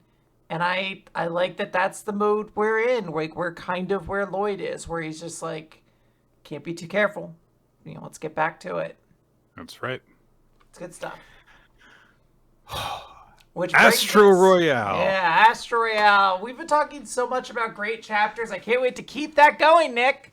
Everybody... Chapter 17, Regal Aura. All right, so last time Guido was like, I'm going to bite your arm off, Hibaru, and Hibaru was like, the hell you will. And you just kind of like let him sink his teeth into it without ever actually like taking his arm away. And Guido's just completely overwhelmed by Hibaru's regal presence that he just releases his arm and stops. And he's like, oh my God, this is Hibaru. And he's compared to Shio, his regal aura is honest and refreshing. And that sound in my head of all those people that I killed that was tormenting me, the bugs, they're gone. And then a hole gets blown in his stomach. I don't know where to begin, so I'm just going to wait till we get, I guess, closer to the end. But I have so many thoughts on the way this chapter was executed. So a hole gets blown in Guido's stomach. Shio is there, and he attacked Hibaru through Guido, launching a stalactite/stalagmite through him to try and attack Hibaru. It's funny. It's neither a stalagmite nor a stalactite because it's not connected to any cave formations. So it is actually just a spike of rock, I believe. A rock spike. Yeah. Yes. And she was just like, oh, I was trying to shoot through Guido to kill you. But Tarasu used the shield, and yeah, so Tarasu's shield has appeared in front of Hibari, protecting him, and then Gyo looks at Shio in shock, and Shio picks up the broken half of his mouth guard, and he says, "It's been 10 years since I gave you this present. You were useful until the end, Guido. Now rest in peace." And he just summons 2 more rock spikes just to kill him for no reason. Okay, so here's where we have to come in. Because this is... I don't hate this in concept at all. Like, I don't think there was realistically a world where fucking Ghetto or whatever his name, Guido, was sticking around. Right. So the idea that Shio would use him as a distraction and shoot through him to kill Hibaru is interesting. I'm like, Sure. because he's ruthless. He's not a good guy. He does not care about this person who is loyal to him. But it doesn't work because Tarasu saw it coming and puts up a shield. Again, I like that as well. I think this moment should have had more like grandeur to it. Like I maybe should have been more in suspense, but like, it's cool. I don't understand his philosophy though, Shio's. Because afterwards he's like, "You were always so useful to me, Ghetto. Thanks for everything," and then kills him. And you're like, how are you? He didn't accomplish anything. Like, it would have made sense if he was like, "You were useful to the end because I used you as a distraction and shot through you to hurt him," but it didn't work. So you're just dying now without killing anybody. I guess you took Astro's, but like, why wouldn't you do something like have Guido try to betray him in this moment?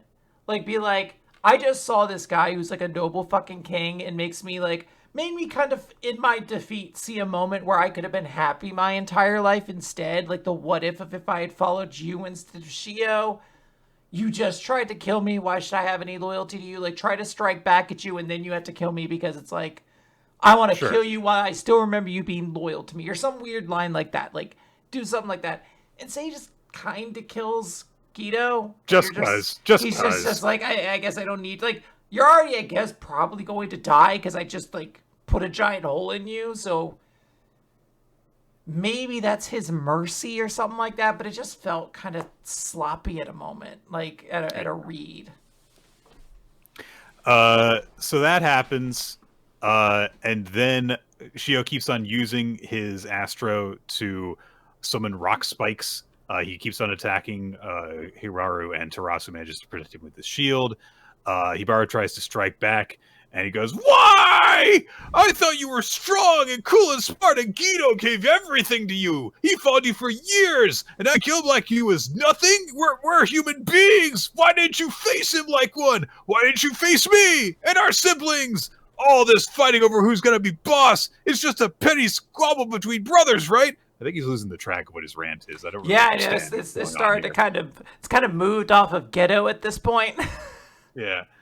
So Shio just stares back at him, completely blank-faced, and says, "How naive. A king who shows his emotions in front of his servants is pathetic." All right. Fair enough. I guess that is supposed to inform what this character is. He is not supposed to have emotions. We are supposed to read this character as very deadpan and serious, which I guess is meant to imply that his affection for Ghetto was exactly what he's putting forward, that there isn't like a more sinister, like, you are just a tool to me, but he just has a very simplistic way. I don't know. I feel like I need a little bit more from this character to like kind of grok him. Like, I'm still waiting for that nugget that makes this like, I now get your character. So Shio knocks also, as Astro is fucking stupid. What is this shit? It's like a fucking... I don't know what that is. It's the weirdest looking shit. He knocks Hibari away with a chunk of rock, and then he summons a big old chunk of debris over everyone else's heads and starts to drop it while using the concrete around their feet. He just kind of like traps their legs in place instead of killing them, but whatever. And then he drops it while they can't dodge out of the way, and he says, "I've always hated those naive eyes of yours. Maybe the death of your friends will darken them." Anyway, he drops the debris on everyone's heads. Tarazu is there, and he just catches it. And he just says, "What's wrong with being naive? It's 'cause he's immature that I want to protect him. So it's kind of like, yeah, okay. Tora's just kind of a badass, and that's just kind of it. Anyway, that's it. Yeah, it's a bummer. Like, I think it's kind of cool that there's a moment that looks like Shio's about to waste the entire party, which would be like a pretty metal move or whatever. So obviously you can't do that. But like, Right. it's cool that he tries. Um, but I'm just, yeah, I'm not buying Shio yet exactly. Also, why does smoke come out of his eyes? Yeah, I don't get it either. I guess I think there's maybe an explanation about this character, something I'm just missing that'll make me connect the pieces. But this was one where I was like, oh, I kind of saw some interesting stuff we were doing last time. I'm not seeing it as much here, and I'm also just a little annoyed because it feels like we're doing some kind of like cheesy tropes every so often. Like, I gotta eliminate my underling for doing a bad job. Like, why? It sounds like the part of the job you generally used him for, gathering Astros, he was pretty good at. So It like, did seem to work. He did take yeah. out that whole building of people. I So was like, unless you have a reason to believe he's betrayed you, which again would have made a lot more sense if Geto did betray him in the end. Then it's like, I don't know why you think he's like needs to be eliminated. It's not like he's learned something he shouldn't have. Like, I don't know. it's an inconsistent. It's a very inconsistent series, unfortunately. Yeah, the smoke is like a thing with this guy. Like, I'm looking at some panels and it seems like he has a lot of smoke, or maybe that's like astro power. I don't know what the fuck it's supposed to be, but who gives a shit? Hima-Ten. Hima-Ten, chapter number 6, cooking lesson. So Yoshino is just sitting with some of her friends, and they're like, "Oh my god, your lunches are always so good. I can't believe that you have that job running a company, and also you cook your own meals. You." There's so many. I'm talking like a teenager moments between these two girls specifically. The girl boss, Yeah, that there's a kind of lot of thing. girl boss. I can't. You totes are doing great. Like all that sort of Yeah. stuff. Yeah. So they're like, I can't believe you do that. And she's like, oh yeah, I just, find cooking for myself to be relaxing. And then they notice that Kanai is arranging the schedule, and she says, "Oh yeah, we've got cooking class tomorrow, and we're making Hamburg steaks. That thing that you've been bringing in." And so both Hima and Iamori are like, "Oh no!" It's very funny. Quick setup to just be like, "Oh no, Kima, this is gonna go bad for you." So Yoshino meets up with Iamori in the library. They're kind of like secret meeting place at school, and she's like, "Oh no, everyone's expecting that I'm gonna be good at cooking, and I'm gonna be bad at cooking. Oh no!" And so Iamori's like, "You've got today to get ready." "Oh, I learned overnight." And he's like, "Look, if we go to your place right now, I can teach you the recipe." And she's like, This is it's so You sweet. mean that? She's You mean that?" genuinely so relieved by this. Yeah. And he's like, "Yes, I'll do that. Of course I will, even though it's not really one of my work days." And so she's like, "Beep, beep, beep, beep. I adjust my schedule. Let's do it." Yeah. And they go to her place, and I immediately am like, "Aw, pigtails. She's got a more natural hairstyle here." Yeah. Which is funny Um, because it's not that different from her current hairstyle, which is kind of just like one pigtail. yeah, I It's don't just care. it's just all of her hair is back now, and you're like, "Oh, that's got to be a little relaxing." So she's like, "Okay, well, we gotta like follow the recipe in the book then." And Yamori's like, "It is a pretty basic recipe. You got like 4 ingredients here plus seasonings." I was gonna say, Uh, like, I'm not a super smart woman, but even I feel like Hamburg steak doesn't sound that complicated of a recipe. I'm sure that I have made something like it before I mean, successfully, yeah, I and think I'm we've all made garbage a at making them. hamburger at some point in our lives. So he says, "Look, all you gotta do is just learn the steps ahead of time, and then once you get into class, you just slap it all together. Boom, you'll be good." And then he's like, "First, we'll chop the onions." He turns into a machine. He's like, "Just chop them like this." Ugh. I So I love this because she goes next. She's like, I can't just do that. So she tries to go, and the onions she's chopped. I'm like, every time I cut onions, it looks yeah, exactly like this, it's 100%. Where she's like, I don't think some of these pieces are even the same. It's like I don't think any of this is proportional to each other. Yeah, so she's like, this isn't working. And she's tearing up, and Iomori's me like, don't cry. And she's like, it's the onions. So, and he's like, oh yes, it's the allele sulfides. And then she's like, I don't need you to tell me that. I love this. I don't remember when it was exactly. What was it? Uega in We Never Learn. There was like a chapter where he's having a conversation with somebody at like a dining table, and they bring up something about peanuts. And they're like, it's my favorite nut. And like, there's just some quiet line Uega drop where he's like, peanuts are actually a legume. And I thought I was like, this might be the same breaking moment for this character where you're like, I love that he's just like, it's actually the sulfurs inside of the onion. It's like, shut the fuck up, you nerd. It's not what I'm into right now. There are puns on the next page when we see the results of their Hamburg states.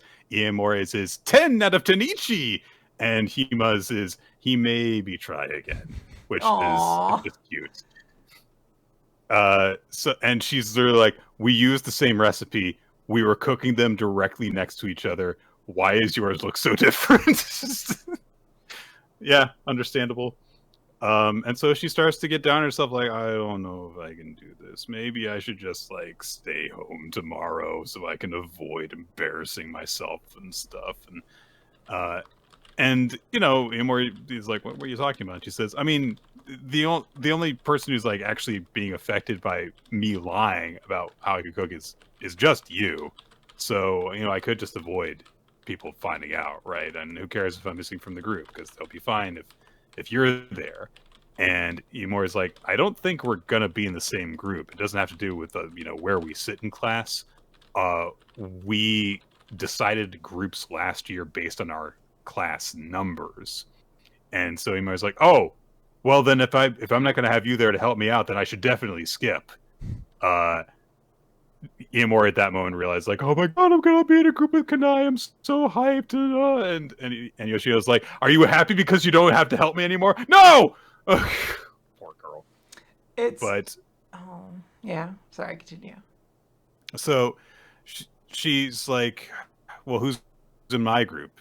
And he's like, oh, well, there's Yokomizo and those two girls that you were with before. And he was like, oh. And then she gets a message on her phone of the two of them. They went to the store and bought some of her product, and they're like, "Get it, girl boss!" Literally. They quite literally describe it as they bought lippies, which I was like, yeah, I don't know. I mean, I can gather probably what they mean, but I've never heard it referred to that way, and I feel like I'm from an alien world hearing it that way. Yeah. So Yoshino just says, like, yeah, I just got a message from them saying that they bought some of my lippies and that she's looking forward to cooking class with me. And Iomori paused for a second. He's like, well, then you can't skip. And Yoshino says, what are you talking about? I was never serious about skipping. Good for you, girl. Yeah. So we just kind of cut to the next day. They make the Hamburg steaks, and Yoshino's are great. Like, her friends are really blown away by it. And Yoshino is like tearing up because she did a good job.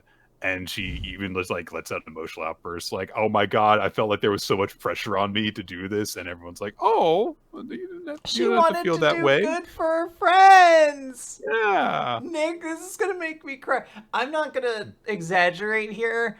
It has been a very emotional past 2 days for me, not because of anything. It's mostly been like happy crying, but I have been like not like back and forth. Like, my emotions have been very high. I'm blaming it on the moon. Because I think that's just a thing you can do. Like, okay, the moon's not gonna get angry that I blamed it. It's not gonna come at me or anything like that. So, this is very, very sweet to me, and I want to cry. And I'm like, I am so happy these girls have a legit friendship with each other, and that she got to grow. Like, normally this series would have ended. She learned a skill. Yeah, like normally this would have just ended in a joke, or like, oh, you know, unveiled it and it looks like the Taj Mahal but still tastes bad or something like that. Like, no, she genuinely just got better at a skill. Yeah, because she worked hard at it. Yeah. Meanwhile, Iomori and Kanai also eat together, and Iomori is like, oh my god, this is great that we're eating a meal together, and then we got to cook for each other and stuff. Anyway, he's got to clean up at Yoshino's place afterward, and of course, there's a bunch of stuff piled up in the sink from when they were cooking and everything. This is the moment that got me, though, Yes, Quinn. yes. Is that she says, "Hey, so I know I made you come over yesterday and help me out, and now you're here like 2 days in a row. So I cooked for you because I wanted to do something nice for you." And she made them a hamburg steak. And she says, "Yeah, so just eat it up because I'm going to go work." And yeah. And Amor is like, that's so nice. And it looks great too. And he eats it and it's good. And Yoshino like stopped before going upstairs so that she could like watch him to see if he liked it. So she watched him from the stairs. And Miyamori's like, "Hey, did you need something?" And Yoshino's like, "Nah." And then she just kind of quietly thinks to herself, "Thanks for yesterday too." Great chapter. So cute, so sweet. I obviously this is setting up. There's going to be some sort of romance going on between them in some way. This feels like a very important moment in that, just because it establishes that connection of trust and wanting to help each other out in a big way. I thought that this was so very nice. There's a genuineness in this series that I really appreciate, and it makes me a little concerned that the series won't be popular because of it. Like there's an authenticness in the way these characters do and handle things that I'm like, is Jump ready for this? Then I remember Blue Box is going on, and I'm like, okay, maybe it's just like we're in for a different tone. Like maybe those hijinks that the We Never Learns, they were the end of an era and we just didn't realize it. Quinn, what do you think that Marriagetoxin writer Joe Miyake has been reading recently? It's Shoha Shoten. Okay. Well, I just wanted to note real quick that Ultimate Exorcist Kiyoshi is before this, and it's a really good chapter. Hang on. Let me rearrange the chapters in my tabs. There we go. Okay. Sorry. Yeah, Ultimate Exorcist Kiyoshi, Chapter 8. Oh my god, the Cross Paladin dickhead is literally going to kill Kiyoshi because he's getting in the way here. But before that can happen, Jackjo gets in the way of the blade and stops it and absorbs the blow. He actually sacrifices himself in order to protect an exorcist. He has fully regained control of himself again. He's not in his super demon form anymore. He's just in his regular form. And he says to Nehan, he says to Kiyoshi, "Thank you for protecting us." And he says to Nehan, "Hey, I don't belong here, but that's okay because these 10 years were a blast. And if there's anything I do regret, it's just not us getting to visit Maman in the hospital one last time. Thank you for everything. I was so happy." No! And he starts telling Kiyoshi like he oversleeps a bunch and he's not that smart and he can be stingy, so please take care of Nehan for me, like trying to leave him off to his new friend. He collapses on the ground while Nehan and Kiyoshi cry out for him to get up. And then Kiyoshi goes a little bit nuts. Energy surges off of him, and Cross Paladin douchebag is like, "Oh, that's more like it." It's like, what is wrong with you? Like, literally, who are you? Yeah, I mean, this is, I guess, a case of a guy who's gotten all the power, so he doesn't really know how to not be an asshole. Like, bully grows up and becomes your boss or whatever. Yep. And then just when it looks like he's going to strike Kiyoshi again, because Kiyoshi still doesn't strike him. He clenches his fist, doesn't unleash his power, and just like, stop doing this. So Cross Paladin and Douchebag's like, "You're still too soft." But before he can strike Kiyoshi, a hero appears. It's Sakaki, Mr. Sakaki, and he just fires a bullet from a little cross that stops the blade strike. And he's here to help out, and also Akari's here. And interestingly, he's like overloaded the cross with the power of the bullet that he launched. I was gonna say the exorcism bullet is like, I think, supposed to be a normal attack in this universe. You just use a cross to fire it, and this dude's so strong it destroyed the cross, and also deflected something that's kind of crazy for like an exorcism bullet.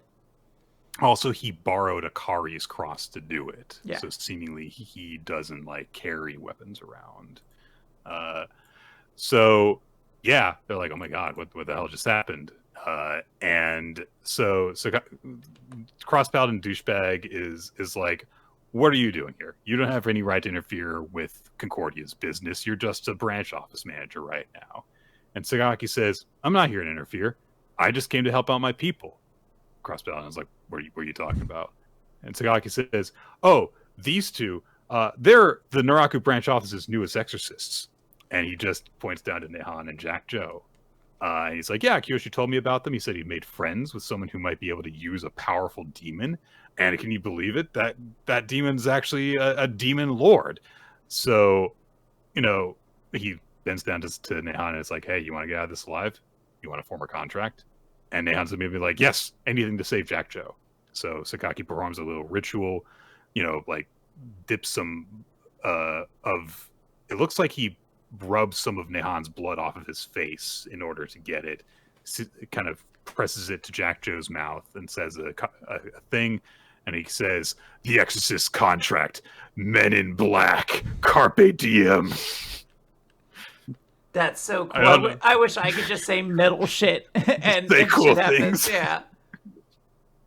Megas XLR. Alistair Black. Krogong. And then like a fucking castle appears.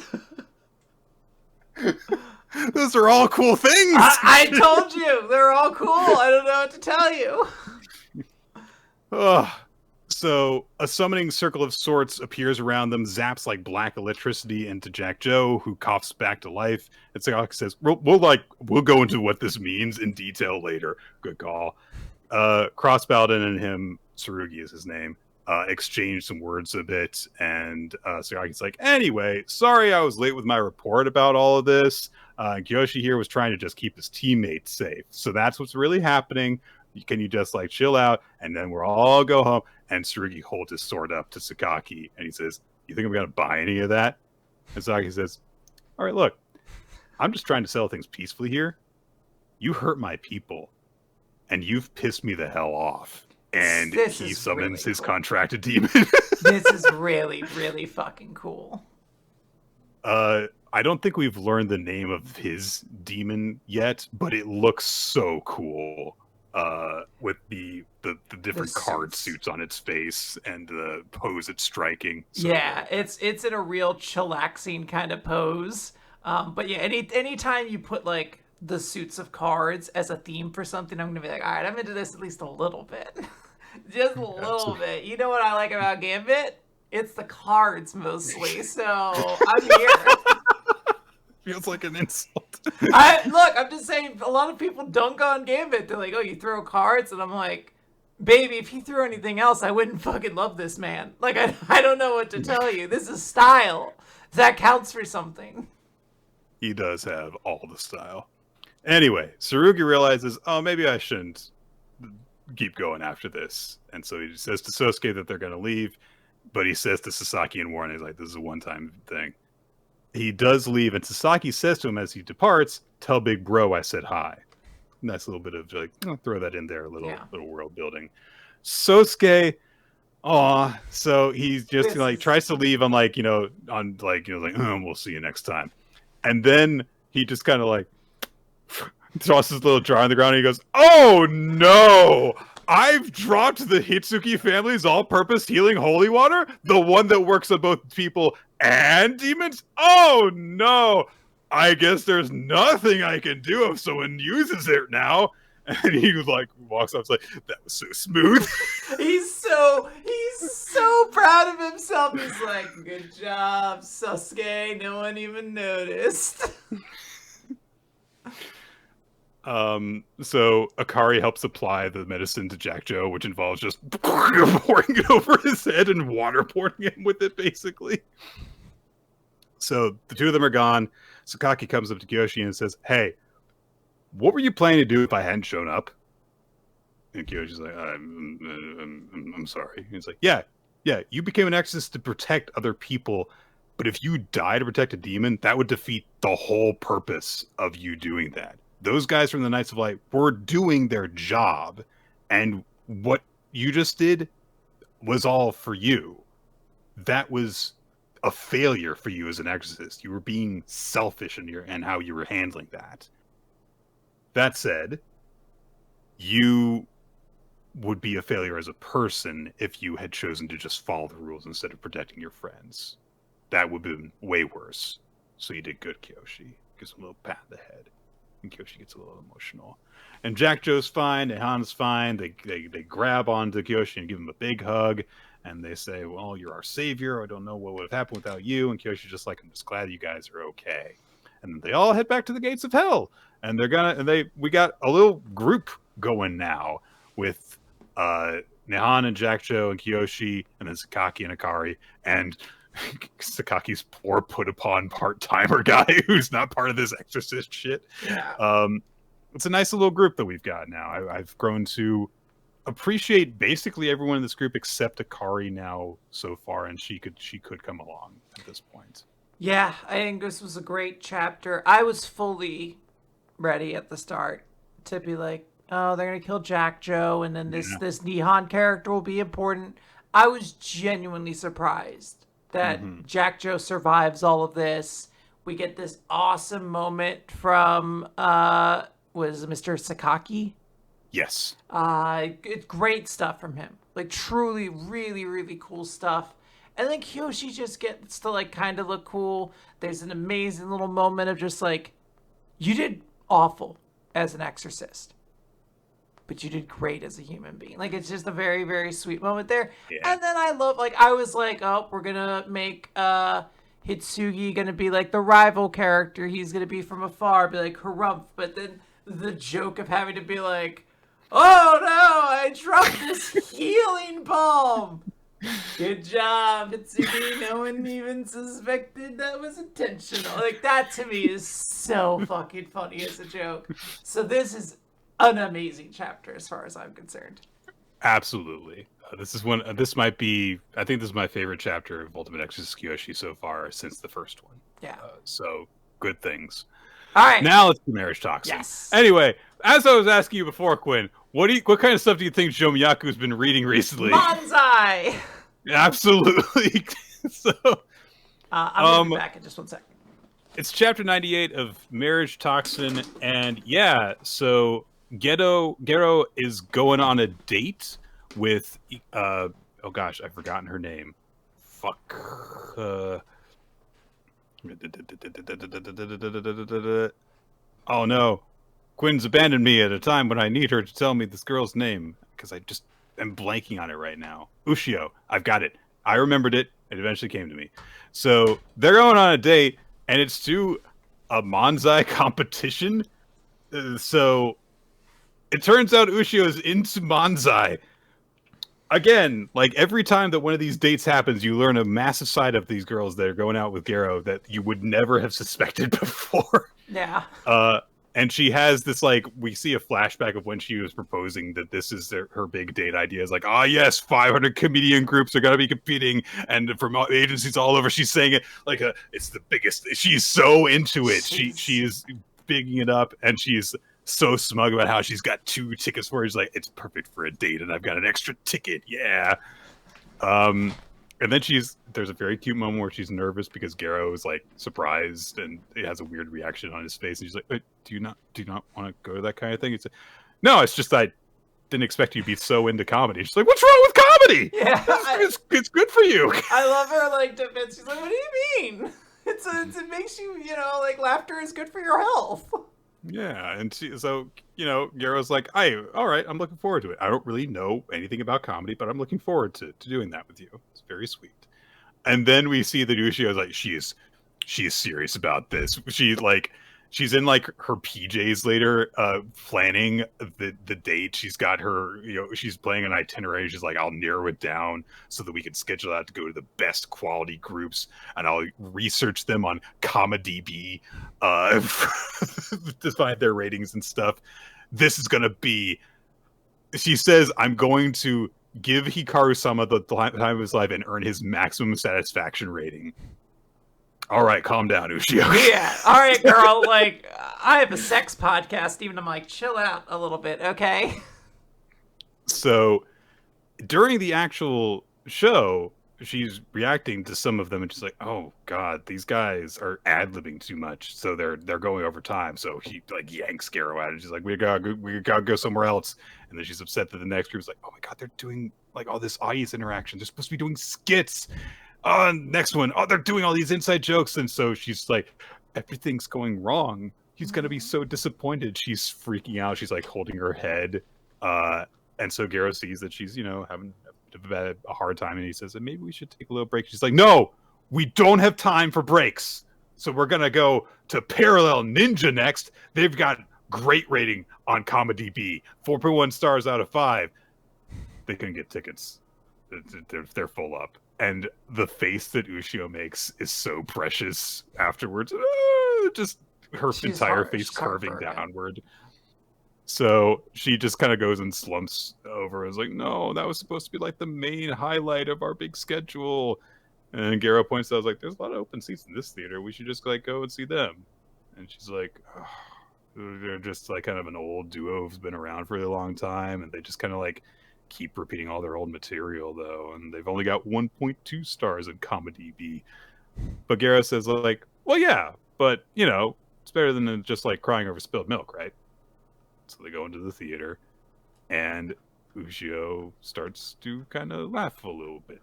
And then as they go through their routine, the two of them are like, hey, you know that machine you use to measure eye pressure? It blows in your eyes. Like, yeah, I'm not very good at handling it, so can you help me practice?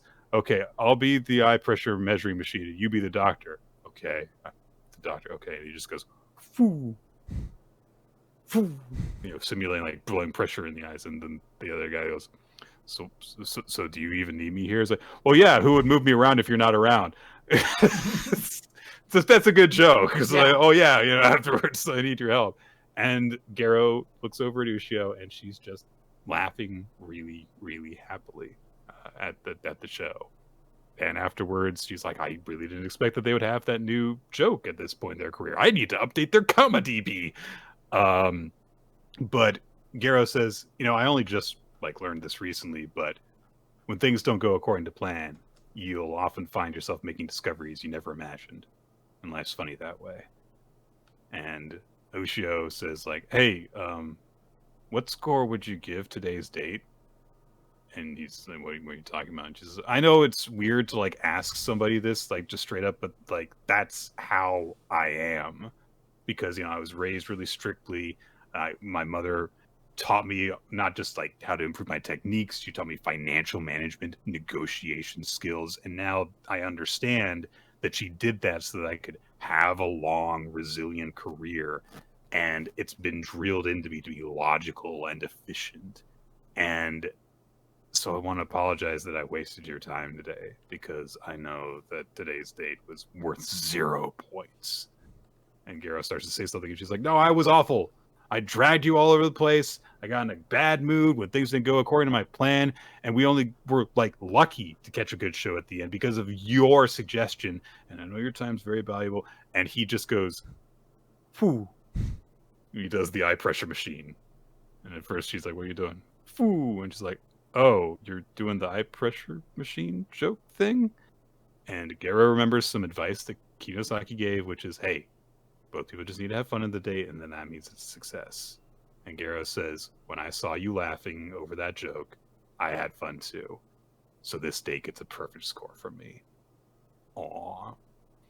And afterwards, Ushio, she gets emotional. She starts to tear up a bit, and she's like, it's your fault that I've started considering that straying from the logical and efficient path might not be so bad. So you should take responsibility and keep me company from here on as well.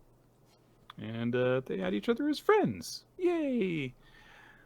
It's very, I love Ushio, and I think I know why. I think it's because she's me. Like, oh yeah, yeah, I can see that.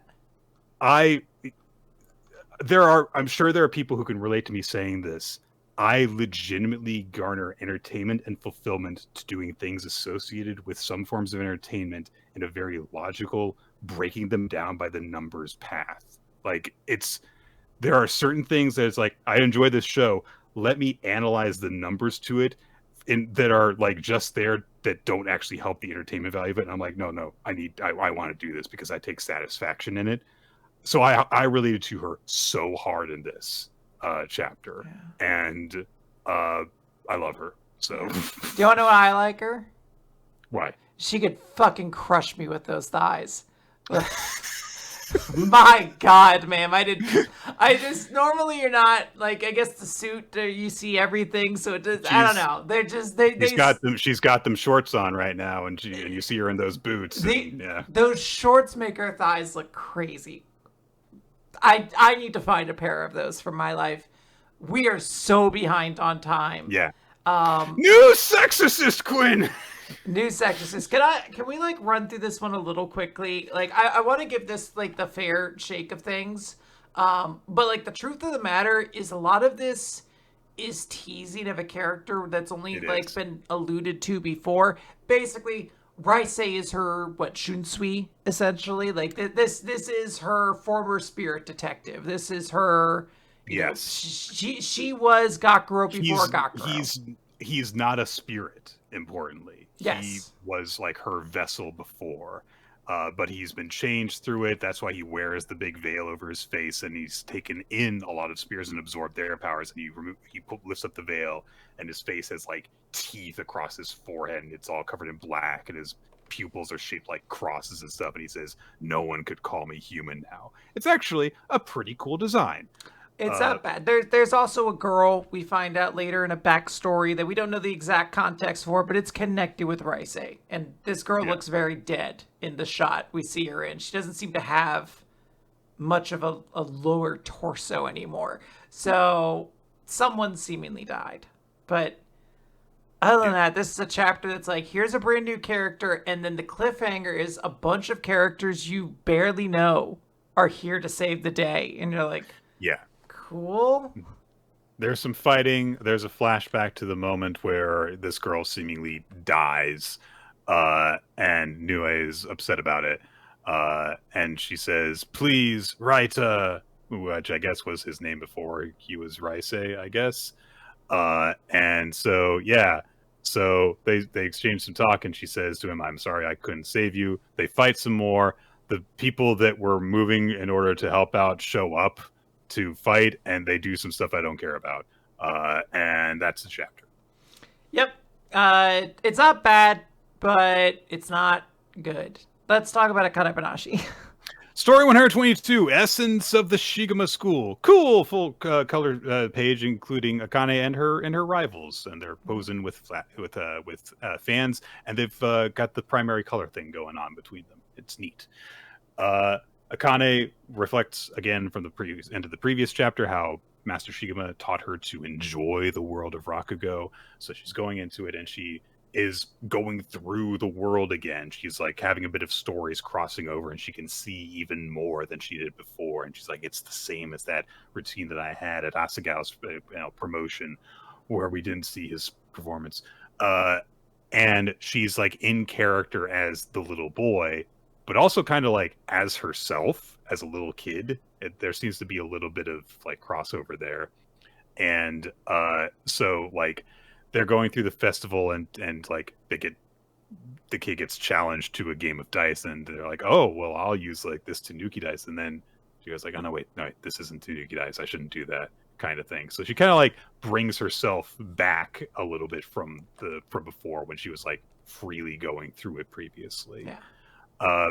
But there are a few things that she drops. Like she drops a Jugemu, like just says the whole name, like, but my friend Jugemu goes through the whole name, and then she kind of like scolds herself and says like, don't bring other people's stories into this. So it's a lot more like free flowing and natural than it was before. And so Gakumon has a conversation with Shigama backstage as they're observing this, and Gakumon says like, it's quite impressive that she's performing at this event patronized by so many of your long-term friends, and she's just leaping freely about.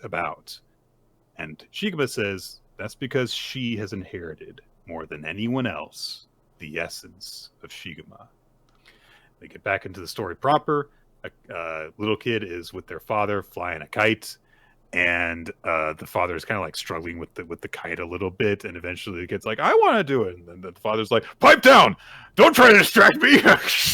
It gets really into flying the kite, and then she like references a line that Shigema says, which is, tighten the loincloth of your heart, and Shigema's like, "You're even using me for your own like jokes now at this point," and he thinks to himself, "This is freestyle Rakugo with all kinds of diversions and detours.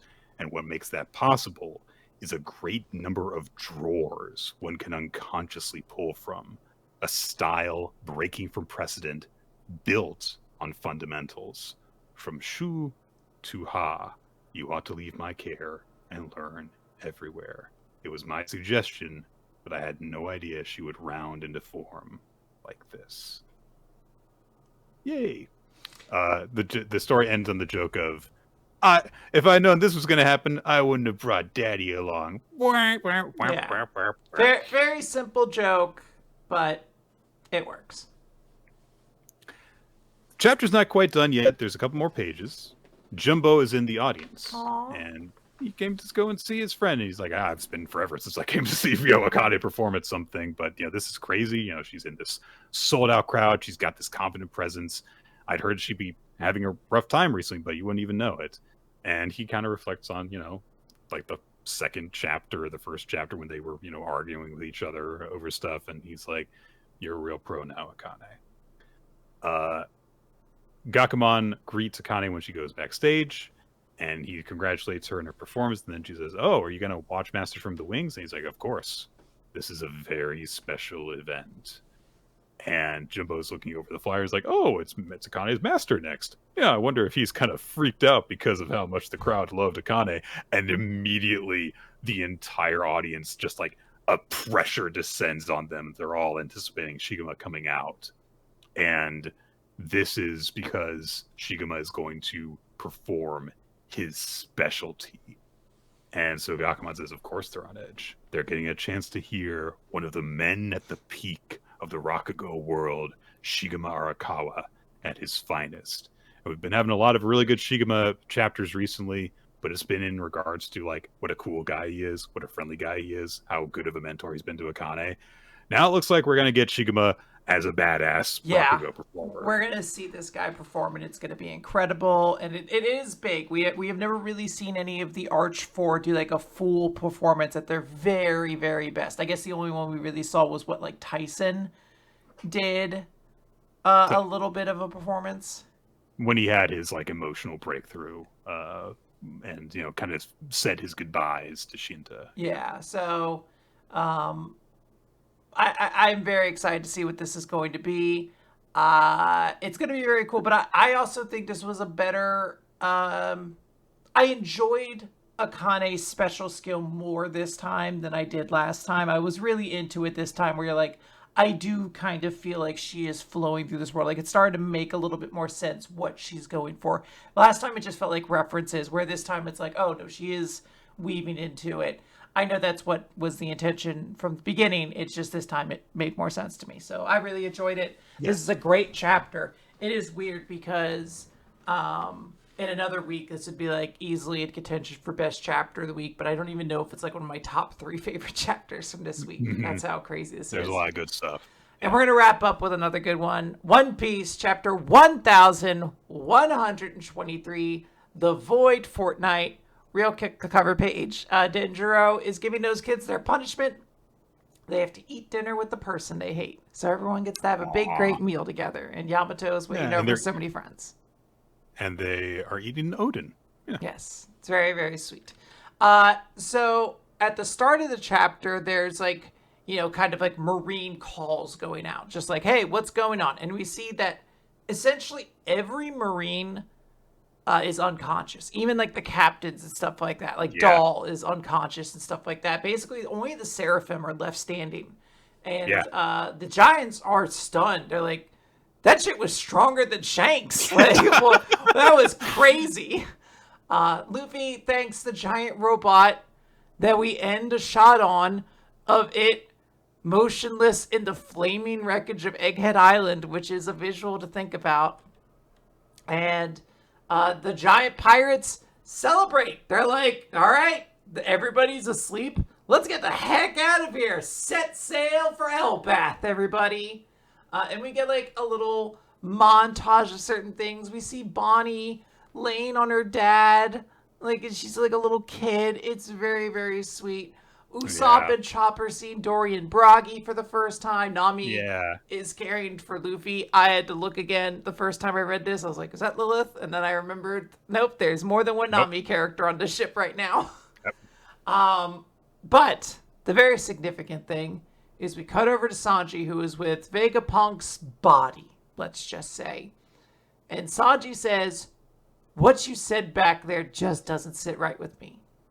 Was this what you wanted, Vegapunk? Was it? I couldn't hear everything you said, but you said some pretty crazy things during that little fucking telephone conference. Are you ready for a mystery reveal sequence, Quinn? So yeah, this chapter we're doing a Knives Out reveal here, like.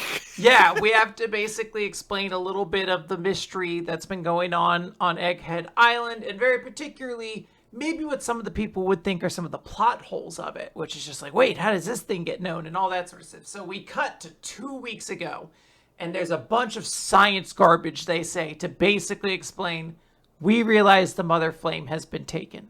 Someone took part of it.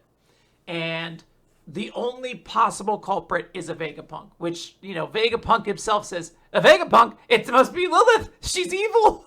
This is my favorite part of this whole chapter. Is that Vegapunk? It's got to be Lilith. She was evil. I made her the evil one. It would make sense. It was her. They're like, look, it could be any of the Stellas or the satellites. To be completely honest, we are the only 3 with airtight alibis. And 1 week, and they're basically like, look, it could be Lilith. Yeah.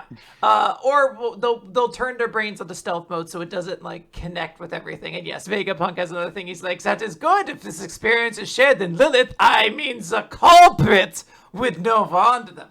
Cut to 1 week later, Pythagoras is like, it's York. And I love this. They're like, we're the smartest people in the world. Why would we not be able to figure this out? We realized that York was faking her memories by just looking at security footage, basically. So we were able to just prove without a doubt, and we're able to trace what has essentially been going on to a call that she made with a long distance Tenden Mushi, where she just says, Dr. Vegapunk is studying the Void Century. And Vegapunk's like, damn.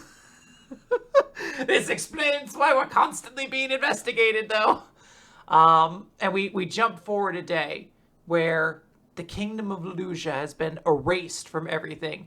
And Vegapunk's like, this is an omen, keep track of the sea levels and everything like that. But, Shaka's like, do you think this is related to the Mother Flame? And Vegapunk's like, look, I don't have the evidence to actually prove that they have it. But to me, it is very clear the world government has an ancient weapon, and the Mother Flame is what they're using to power it. And this is my fault. Like, I never should have isolated human greed as one of my elements. Like, I shouldn't have done these things. And there's like a talk of like, well, what do we do? Could we try to like appease or like apprehend York? Vegapunk's like, it doesn't really matter. Like, we're all going to die, basically. And York has demonstrated that she's willing to be, bought, essentially. So she's like, they're only going to be interested in her. So there's this moment of Shaka being like, okay, well, we should run away. And Vegapunk's like, yes, like, we should evacuate everybody. But we're fucked. To be clear, every Vegapunk is completely fucked. We're not getting out of here. They're going to hound us to the ends of the earth. So we make our stand here. Because, very importantly, we have technology here that Ohara did not have. So we can do something when we know the end is coming. And I love that we get to see... We can stream our own destruction, baby. There's also a great touch. I love we get to see Egghead, which is like... I just had forgotten was so creative and beautiful and like interesting. And you're like, yeah, this thing is about to get reduced to rubble. Like, this is just going to get obliterated soon. But yeah, Vegapunk is like, I know what's happening. If I must die, it's not going to be for nothing. So all of them agree, and they're like, all right, what are we going to do? And we see their plan in action. There's like a setup scene to essentially show, Vegapunk working on the robot and being like, oh, I thought I could test the mother flame on this. And York sees it. So York thinks like, oh, nothing interesting is going on. She has the alibi now, essentially.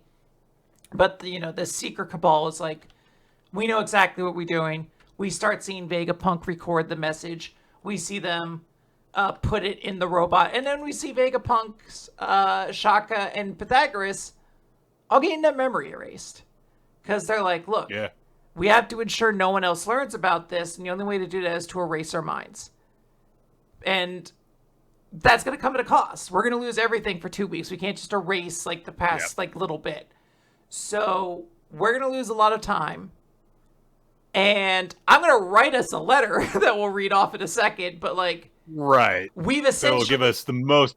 They'll give us the information that we should like move towards acting upon. Yeah, ultimately what we're saying is we've kind of handled everything. And we're basically us now. We're just going to be along for the ride now. We're going to be experiencing everything all over again. We're going to discover York is the traitor all over again, stuff like that. So yeah, they're like, this time this is going to be a triumph, basically. Vegapunk wakes up, sees the letter, and it's just like, hey, you can't remember the last 2 weeks. Don't worry, there's a lot of surprises coming for you. Lol. I love that Vegapunk apparently wrote lol in there. But there's a lot of surprises coming for you. But I will leave you with one piece of information. The world government knows you're researching the Void Sentry, so they are going to kill you. But we have set up a plan already to counteract that as much as possible. You don't have to do shit. And then there's a great panel of Vegapunk. And one more thing. Oh yeah, one more thing. Yeah, sorry. Vegapunk says, there's like a reaction page of Vegapunk being told like, Straw Hat Luffy's here. What? CP6 has landed. What? We're surrounded by battleships. What? The admirals and Saint Saturn are here. What? Like it's very, very funny. Oh yeah. But when we cut over to when Atlas, Frankie, Sanji, and Vegapunk were riding the Labosphere to go save Bonnie, and Vegapunk says to Frankie, "Hey, I want you to know that even though we're going to save Bonnie, I intend to stay down there." And Sanji's just like, "But you die." And Vegapunk's like, "Yeah, I don't want you to save me. Just let me die." And Sanji's like, "No, you got a death wish?" He's like, "No, I just think my death's gonna cause something to happen." And Sanji's like, I think a lot of people are gonna be really sad if you die. I can't just let you die." And it's kind of adorable because Vegapunk's like, "Pretty please." But this is the moment I cried when I first read this. It's very sweet. Vegapunk finishes by saying, "Oh, and one other thing. When it comes to the One Piece, I want your crew to be the one that gets it." And that's kind of where we end that flashback. We're now in the present as the Straw Hats are sailing off. And you please? Oh, this is an unfortunate time to get an internet stutter. Go to my video for the rest of this, just to mitigate it. Yeah. We're basically done here. So I'm gonna throw on our cover images here. The chapter ends with Doria and Bragi celebrating. They're heading off there, and Usopp. They're holding up God Usopp and Luffy, who's just like withered up at this point. But they're holding up Usopp, who is cheering onward to Elbath, onward to my dream. Nick, we are actually in running distance now to one of the Straw Hats accomplishing their dream. One of them, yes. Yes. I mean, unfortunately, there's 9 more. But 10 more? I don't know. It depends. Well, I guess... Depends on how you count them. Yeah. Anyways, this chapter's great. Really, really good stuff. A lot of great Vegapunk details. And I think we're ready to wrap this up with our favorites of the week. Yep. I will say that I think that it was pretty easy for me to choose uh, my MVP. It's Sakaki from Ultimate Exorcist Kiyoshi. Okay. He looked like very badass. Yes, Sakaki from Ultimate Exorcist Kiyoshi for you for character of the week. I think I'm going to give Vegapunk my character of the week. I really did like how Vegapunk came out of this. I don't get the impression we're really going to get like a death chapter for Vegapunk in the same way. It feels like we've kind of subconsciously known we were going to get a death chapter, like that Vegapunk was dying for a while now. So this felt like kind of a closing chapter in a certain way. And I genuinely was really touched and moved by Vegapunk saying the little line to Sanji about like I want your crew to be the one that gets One Piece. Like that's a very sweet sentiment. Mm-hmm. Tough call on my favorite chapter, but I think I'm going to give it to Hima-Ten. It just seemed like a very nice, complete, very sweet chapter that has a short but effective setup, and then a nice payoff with an ending tacked on that I think really pushed it over the top for me. Mm-hmm.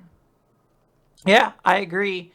I though am going to go with Ultimate Exorcist Kiyoshi for my chapter of the week. I think this was a great week. Like legit, I think I have like 6 or 7 chapters I think could be up for chapter of the week. But Ultimate Exorcist just really hit on like every level for me. I just thought it was really, really effective and enjoyed it a lot. Really, really good. Yeah, absolutely.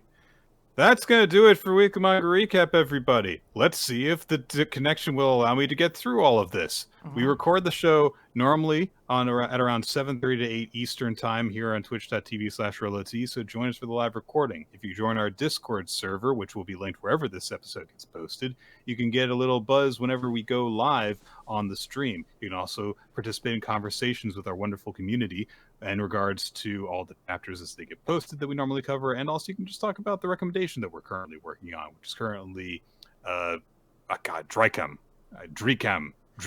It's a very weird name. If you want to make another recommendation for a series for us to talk about, you can do so by going to the Weekly Manga Recap Google Doc, which is maintained by Ninja X3i. There's also a great place to keep track of the MVP and favorite series voting, and also end of year awards stuff that we name for some of the best and worst of the year in manga whenever we reach that point. And also just check out all the other past stuff that we've taken as recommendations on the show. Yeah. And we want to thank Marriagetoxin and Winston Cheddar for creating the opening sequence of the video version of the show. YouTube.com/Weekly Manga Recaps, where we post the video version. Also have some thumbnails on there by Steve Man. Check out his artwork by looking for Steve Man Art. And also we post on weeklymangarecap.podbean.com. And it's we're on podcast feeds like iTunes and Spotify. And we're also on Patreon, patreon.com/Weekly Manga Recap, where we recently recorded a bonus episode where Quinn talked with me about old X-Men stuff. Yes. I talk about some real... We made some Gambit references today, man. I still haven't even gotten to Gambit. I've been reading since then, and I'm still waiting for some Gambit action. So we're talking old X-Men. That's right. So thank you, everyone, for joining us. We're going to have to sign off soon because I'm pretty sure that I'm going to get attacked by internet problems again soon. Yeah, I just really quickly want to announce that Akane-banashi won the Chapter of the Week and Vegapunk won the Character of the Week for our audience. This was a really, really great week of manga. So many great choices and great stuff from everybody. I mentioned before, this has been an emotional couple days. I simply want to announce that here that I'm in the presence of this, that I'm ever so grateful I get to do this podcast and spend time with my great friend Nick. And I get to interact with our incredible audience, who I've spent a lot of time in the past week in our Discord, and it means a lot to me. So I just want to thank everybody. Life is good, even if it's stressful. Thanks, buddy. Yeah. All right, that's it. I should have done a joke here, but instead I made people cry, hopefully. Goodbye.